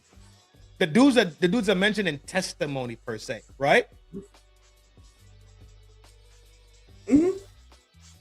So he's right. They're all laws and rules, and there's what's it called? Rules for D and rules for D and not for me. Yeah, rules for D and not for me. Mm-hmm. It's been known. It's been a thing. If you got the gold, you can make the rule, right? Yeah. Mm-hmm. So R. Kelly's got to sit down, G. It's not that shit right there is so frivolous and trivial, right? It's not even worth this fucking conversation that Corey's having, to be honest. No, not at all. But this does not help this case of how it looks, because how it looks and goes along with everything else that's been saying. So shout out to Flacco for finding it. I knew nothing about this at all. A lot of us thought they had him arrested for it. He's not in jail for that. You think you know about it. He in jail because crooked mother sent he was with off, used them as witnesses against him to lock him up for this called racketeering. I'm not here to justify nothing about what anybody did with their dick, because I'm here to tell you, if the world knew what I did with my dick, some people would hate me, but some people would make a Corey Holcomb trophy. First off, I don't know any man who would want to compare what R. Kelly did with his penis to what you did with yours. If the comparison is even comparable, you should be locked up too, right? So first off, Corey Holcomb is deliberately misrepresenting the facts to manipulate his audience for what he's about to ask them to do. But before we play Corey Holcomb asking his audience to call the prosecutors so they could, request to get R. Kelly free, let's just do some research real quick and show you guys exactly what R. Kelly was convicted of so you can see exactly what Corey Holcomb is advocating for. Corey Holcomb said time after time R. Kelly was not convicted of anything in regards to minors. That's just a flat out lie. This is directly from the justice.gov website. Wednesday, September 14, 2022, they sent out a press release where recording artist R. Kelly was convicted on federal child porn and exploitation charges. Let's read exactly what that nasty man R. Kelly did, okay? A federal jury in Chicago today convicted, again, not accused, convicted R. Kelly, Robert Sylvester Kelly, also known as R. Kelly, on child porn and exploitation charges. Corey, why do you want any man who was convicted in the court of law on child porn charges free? Evidence at the 4-week trial in U.S. District Court in Chicago revealed that R. Kelly enticed multiple girls to engage in activity and recorded some of the abuse on videotape. R. Kelly met the victims in the late 1990s and engaged in acts with them while they were under the age of 18. R. Kelly, 55, of Chicago, was convicted on 3 counts of producing child porn and 3 counts of enticing a minor to engage in sexual activity. Each count of producing child porn carries a mandatory minimum sentence of 10 years in federal prison and a maximum of 20 years. The maximum sentence for each count of enticement of a minor is 10 years. In all, R. Kelly faces a sentence of 10 to 90 years in prison. This is what R. Kelly was convicted of, okay? Now, he was acquitted. Again, we're going to tell the full story, okay? The jury acquitted R. Kelly on 7 other counts, including 1 count of child porn, 1 count of conspiracy to obstruct justice, 1 count of conspiracy to receive child porn, 2 counts of receiving child porn, and 2 counts of enticing a minor to engage in criminal sexual activity. However, he was found guilty of other child porn charges. They charged R. Kelly with so many child porn charges, because that's how many evidence they had on R. Kelly, that he was acquitted on 7 of it, but he was still found guilty on child porn charges. The guilty verdict finally holds R. Kelly accountable for the abuse of a 14-year-old girl, and they helped right the wrongs that occurred in a prior prosecution in Cook County, said U.S. Attorney Losh. The damage R. Kelly inflicted on his victims is immeasurable. So R. Kelly was convicted of child porn charges in relation to a 14-year-old girl and others. Is that what you thought? I knew it was something to do with children. Yeah. I didn't know the exact charge. I didn't know if it was the R or the tape, which it sounds like the tape. That's what they talking about, to be honest. But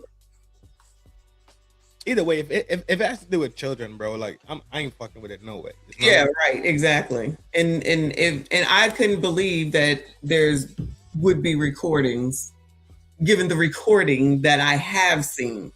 So if you're doing it before, there's no reason that you wouldn't be doing it again. But they also said whoever it said, prosecutor dude or whatever, that this is also to get back at when he got off before. which is what happened with OJ. Yeah. He was stealing the whatever. Oh, this is to get back with you from before.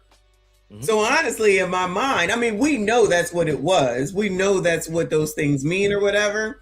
But they just coming out here and saying the shit. So why isn't anyone, going after these district attorneys or prosecutors or whoever that's like basically saying, yeah, we know, but because that didn't happen, this happened. Did he clap up a club in NY and walked away free? Shine ate what, a 10-piece? Shine ate a dime and got deported. Luckily for Shine, his people are people to talk about, affluent, right? Did he clap up a whole club? They got people right now with the lady still has a slug in her skull. It can't be removed. You feel me? So they didn't get him on that. They know he dirty. They didn't get him for those injuries that happened at the party, like one of the very first big parties in college, right? They didn't get him for those bad boy bodies, right? So they got him on this. OJ didn't get caught for the body. They got him on stealing my trophy back. I want my fucking trophy back. Exactly. You feel me? Yeah.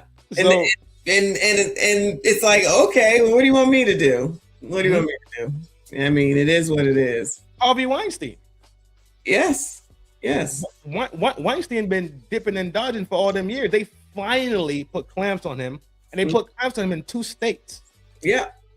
And he beat the. Don't he have another one coming out? He beat NY. So NY case is tossed out. He beat NY, but he's still in holding for the Cali case. And I hope he gets convicted.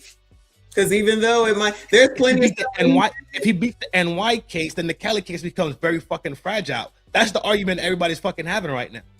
Well, when it initially happened, not now, not today, right now. Okay. When he beat the New York case, that made the Cali case become extremely wobbly also. It's the same crimes. Cosby. They were adults too. You see? Because I see people saying that these women were adults. Yes, all these women were adults. Yeah. We're not talking about R. Kelly. They're adults. Yeah. It was Diddy's girlfriends he got convicted for. Those are his girlfriends. Imagine taking your bitch on a freak trip, and now you got to go sit down 2 years. I was just gonna say, when we were talking about it, remember when we were talking about it when it first happened? Yeah. So dudes probably don't want to take their girlfriends on the trips no more, because if they get mad, they could say it's the man act. Y'all going on vacation, you clearly, I would hope, if it's your girlfriend and you're together, that you're going to be relating to one another, and then they could just turn around and say, oh, the man act, and get you to go to jail. Bitch, we about to explore the whole city. I'm telling you right now, we finna know the whole fucking neighborhood. Fuck around with me. I'm just saying. We going on the top of the building, eating candlelight dinners and shit. Fuck that. Even if you go from Jersey to New York, bro, you can cross a fucking state. Ain't that fucking stupid? They're basically the same. People consider New Jersey and New York, at least the southern part and the northern part, as one. So fucking stupid, bro. And you just stick your toe over, you're done. Dunskies. You can't go to New York for a romantic night. Nope. You make the wrong turn, and you got to go into Jersey to bus back to Huey. Shout out to my fave. He said, I remember seeing this live on 5150. Lucky you. This is a mess. So when Corey Holcomb comes on his podcast and he says, yo, R. Kelly was not found guilty of none of that, that's just an outright lie, bro. That's just a flat out lie. Now, when Corey Holcomb talks about the racketeering charge, that's another trial, by the way. And even in that trial that Corey Holcomb talks about in regards to racketeering, where they're charging R. Kelly with racketeering because they're saying R. Kelly and his homies and his employees, they colluded to transport underage girls across state line for him to engage in intercourse with them. R. Kelly was found guilty of that as well. In regards to the RICO that R. Kelly was found, of which we heard the one girl, which I think she was the she was old enough in the state that she was in, but when they transported her, she wasn't old enough, I think, for New York. But the point is that she knew what she was doing. So while minors are minors, and if you want to deal with minors, that's the chance that you take. I think it's pretty bad. But I also, as a former teenager, know that if my boyfriend left school because he graduated and I was still in school, that's not going to keep me from knowing him. I know that's not the case. I'm making it a stretch for R. Kelly. I'm just saying, I'm not going to not know him anymore because he just graduated, if that makes sense. And I got 2 years before I graduate. Anyway. Oh, these faces are fly. I'm guilty on. R. Kelly was charged with interstate transport, which is the RICO, right? That his employees and other people in his network helped him transport these minors across state lines. Yeah. So he was convicted of interstate transport, physical abuse, statutory rape in Illinois and California. This one thing says naked dancing in Minnesota. Naked dancing in Minnesota. Minnesota's the place to be when you want to be naked and dancing. Oh my God. Minnesota, for a place that's been so fucking quiet for so many years, yeah. I've heard the name Minnesota too many times in the last 5 years. Yeah, right? Just Minnesota. Like, the only thing you knew Minnesota for real, was Prince. And that's it. And Minneapolis. People were even talking about Minneapolis, bro. It's the other spot in Minneapolis that everybody would talk about a little bit. What's it called? What, Twin Towers? No, it's another city in Minneapolis that everybody talked about. It was Prince and then that other city. Yeah, we know Minneapolis is there, obviously, but it was Prince in another spot. It'll come to me soon. But yeah, these are the ages right here: 13, 3 minors, 17 a minor, a preteen, 17 and 17. So. Twin Cities and St. Paul. Yeah, St. Paul, Twin. Yeah, nobody was thinking about fucking Minneapolis. Oh, I was thinking about it when Kevin Garnett was playing. That's about it. You had the Vikings up there. You had Culpeper up there with Randy Moss and them up there. That was it. Like, Minnesota ain't had shit for dummy years. Well, now they on the map. Right. Yeah. Or nothing positive. Thank you. For the most part, anyway. Nothing positive. Ice tweaking. Yeah. George Floyd. Somalian fraud. Yeah. Tim. What's weirdo name? Tim Waltz. Ilhan Omar. The DA. Ilhan Omar. Yeah. The people now are out there ruining the whole city of Minneapolis. Renee Good. Let me stop. Tevin Campbell is from there? Okay, poor Tevin. Anyway. Jane Doe number 4, which is a minor who was 17 at the time. He was also convicted of interstate transport, confinement, assault, and undisclosed STD exposure with Jane Doe number 5. That was his racketeering and his RICO case. So yes, R. Kelly was convicted of messing with minors in that racketeering and RICO case. Corey, you are helping your audience. No, you're manipulating your audience like you're just outright lying to them. Now, when Corey Holcomb says, "Oh, the feds got in the ear of one girl and convinced her," what he's referring to is a video. I broke this down already. There's an entire video on my channel where I break this down. Okay, now R. Kelly calls got leaked to the public through bloggers, right? Now, those calls is of R. Kelly talking to a woman that he told his girlfriend Ariel that he was not talking to. So once Ariel heard those calls, she then agreed to testify against R. Kelly. Ariel met R. Kelly when she was 17. That's just a guaranteed fact. She has proof of this. R. Kelly gave Ariel herpes when she was 17, right? And incurable. Oh my God, I totally forgot about her. Lord help your people. I forgot about that. So Ariel is one of the girls that he was girlfriends with, the 2 girls. I think she was the first one before the parents delivered the other one. And they talking about the blogs leaked the tapes. No, somebody close to R. Kelly leaked the tapes and the blogs just got them. So it's not like blogs just found these tapes. The people close to him who were not held accountable leaked it. And then the blogs ran with it. And then that's when the girlfriend got mad, found out that he was messing around. So then she decided to go against and let him know that allegedly she got the herp. So now I forgot about this part of it, y'all. Come on, Flacco, with the information. Disease. And she been with R. Kelly since. Yes. For one, shout out to Flacco in that shirt. Only Flacco could probably pull that shirt off because I can't. I don't hate it. I think No, he could. it looks nice on him. It looks think nice. he can- It works for him. He can undo the top button, but other than that, it looks like it's I mean, soft. serious. Yeah, I like them big, so I'm good with it. Anyway. Yo. You good? That's just a guaranteed fact. She has proof of this. R. Kelly gave Ariel herpes when she was 17, right? An incurable disease. And she been with R. Kelly since. So R. Kelly was convicted of that, and she testified against R. Kelly because of it. So this is what we're dealing with here. So when Corey Holcomb says, family, 5150 family, R. Kelly was not convicted of nothing with minors. That was a lie. And then two, here is Corey Holcomb, after manipulating and lying to his audience, here is Corey Holcomb telling his audience how they could help him help get R. Kelly free. That's why I want everybody to write to the Department of Justice. Pennsylvania. From my good brother R. Kelly, but I did what I had to do because I don't like when people get railroaded in jail. Hold on a second. The problem is that the girl was a minor. That's what the problem is. The girl was a minor. So and clearly you can prove if you, I would hope, have an STD, especially one that you can't get rid of. So that's what the problem is.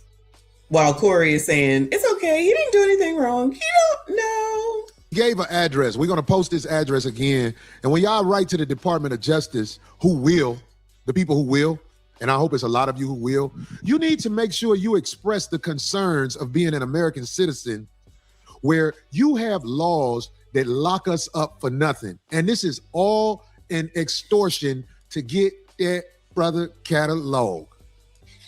The music. So what is it with you then? People trying to get your catalog while you out here wilding? Are you listening, Corey? Shout out to you. Since you be chilling around here. Shout out to you.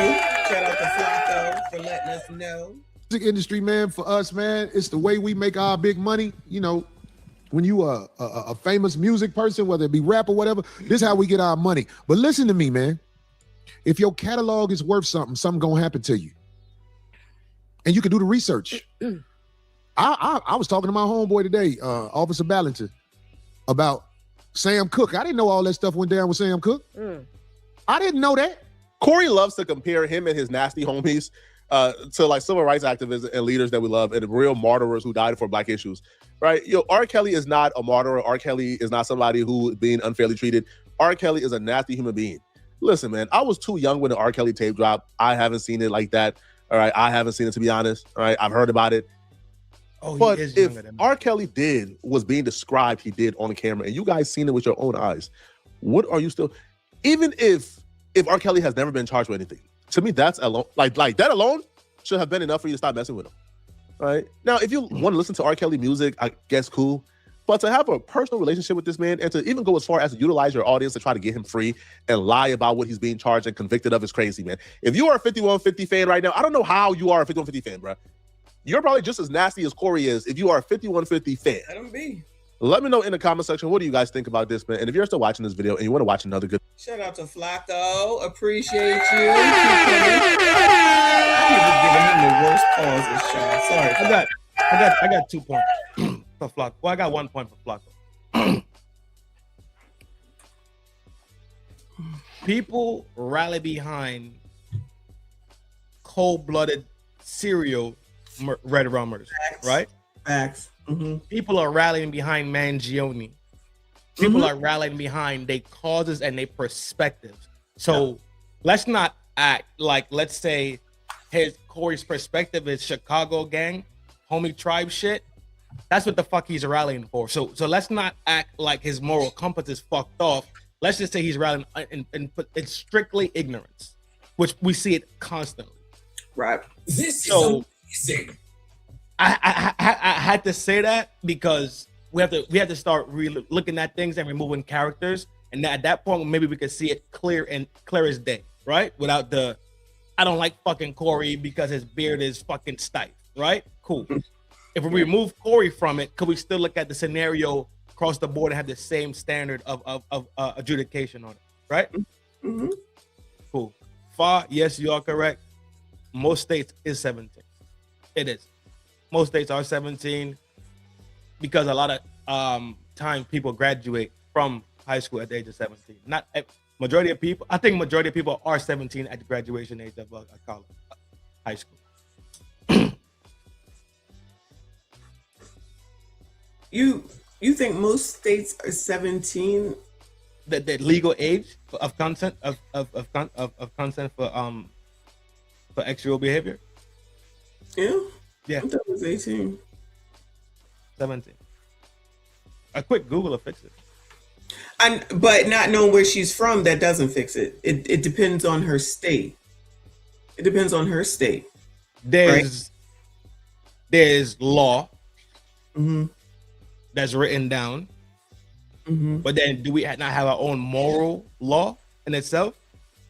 Yeah, So but they're if I'm 30, if at my age right now, right? Mm-hmm. And I see something that's 17 in my state, it's okay for me to go pop it, right? Mm-hmm. In the law of the land, the law that's written black and white on paper, I'm free and clear. But my own internal compass, right? Mm-hmm. Will say, well, that's advantageous from me to do that to her. Yeah. Regardless if she's been getting knocked off since she was 14, right? And she might be a super freak. She might be Rick James' daughter. Who cares? I hear you. But I know you're saying that I think it's just different in different states because that one girl, it was 16 in their state. Majority is 17. Some are 16, some are 18. Okay, I just assumed that majority are at least 18, and then a few might be 16. But I feel let me take a quick look. Yeah, which is, like I said, I don't know where that Ariel girl is from. So technically that could be a man act thing too.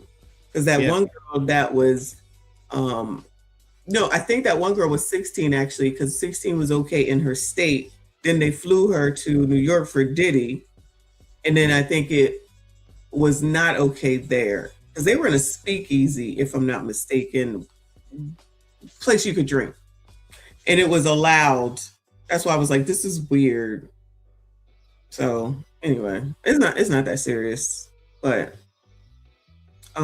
pretty fucking even, honestly. It's even? It's pretty even. It's 16, 17, 18. Pretty even. 16, 17, and 18. 16, 17, 18. But I'm looking at it. And yeah, so some states are 16, some states are 17, some states are 18. Honestly, it's looking like the majority of states, it's 16. Wow. That may have been newly changed. I don't feel like that was yeah. Sonic's Blue, thank you, Boo. He said, nice pillows, Messy. I would sub, but you got a dusty. What does that mean? I don't know what that means. But dusty blanket? I don't know. Black? I don't know. Anyway. Yeah, I don't know that. Yeah. Kay said, I just Googled it. It's saying 18 in 47 states in DC. CDT in the chat, he said it's 16 on all military installations. What, like military bases? You mean military bases? That's what he's talking about. Installation. Wow. Wow. That's crazy. But I don't know. It's crazy. I hear you with the moral compass, of course, but we're not gonna act like there's all these moral people around here, first of all. And second of all, that is not what goes on trial. Morals is not what goes on trial in court. That's what I mean. Right. Right, Yeah. right. But if your moral compass is intact, right? Mm-hmm. You point at true north, then the law of the land should be of nothing, right? Because your moral compass is higher than the law of the land. You see, smell me? Mm-hmm. Mm-hmm. So even though the law said 16 is a green light, 17 is a green light, me personally, moving in good conscience and in good faith, you know what I mean? Like good behavior to be a stand-up motherfucker.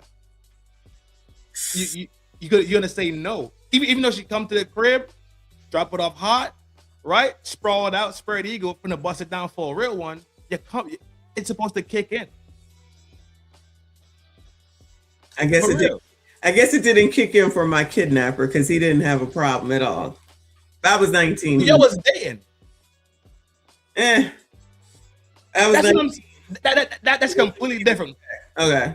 We talking about you went to the corner store, you saw somebody you liked, you're 16, 17. Mm-hmm. In your state, the law is 16, 17 is free range.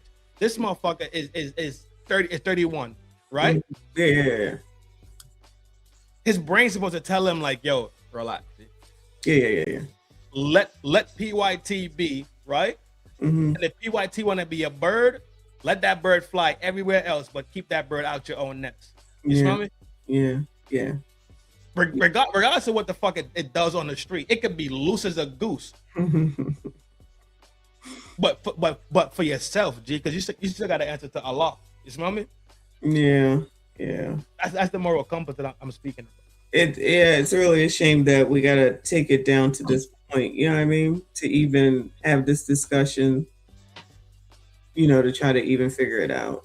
It's crazy, but I'm not fighting for R. Kelly to get out of jail. I would never. No. I would never. But that doesn't change the fact that I love the music. I'm not giving it up. Right. And just like with when people be like, "Oh, how could you not?" I'm like, "Y'all ain't having Harvey get rid of all them damn movies. I'm not trying to hear it, because his ass deserves to be where the fuck he is too." Perfect example. Mm-hmm. Gangbanger music is still a thing. Trap music still running. Drill music still running. Are we just gonna say because I don't believe, because I'm not a body dropper, right? I don't believe in the red rum and shit. Right? I live a life of peace. That means I'm not gonna listen to music. You see, it's ignorance, dog, and it's willful, and it's what the fuck we call it? The selective outrage. They selectively choose what they're gonna say that's okay and that's not okay for. But it'd be the exact same thing too at the same time. Yeah. Can somebody drop FDNHT? Because I know you said you're gonna go on now, but we're doing free pod tonight, y'all. I know a lot of people have left, but y'all, it's free pod is tonight. Y'all better bring your asses. We had a good time last time, huh? The whores. We had a good time last time, and we'll have a good time tonight, I am sure. We was on for like 7 hours last time. Yo. 7 hours. Get a nap. Get a nap. I got my conspiracy show for the midday show, and then after that, it's nap. Yes, because God knows. Yes. 2 hours turned into 7 hours the last time. I'm about to go to Dollar General, and then I will take a nap myself. So that's it. Yeah, for sure. You got anything else to say? Nah, that's it. Peace, y'all. You know, appreciate being here. It's been a minute since I've been over here kicking it with y'all. Y'all know it's a love thing from FNHT. From here to there, always cleaning all this fear. We're not sure of the time yet. Jeffrey Woodland was asking. I'm thinking it's definitely after 9 EST. Oh, J-Dubs? Yeah. Yeah, for sure. Yeah. Okay. Absolutely. So definitely after 9. Y'all subscribe to FDNHT. Thank you so much for coming through. I appreciate you as always.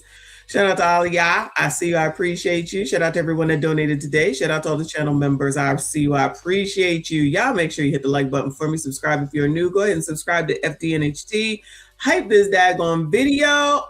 I see you all. See you in the next one.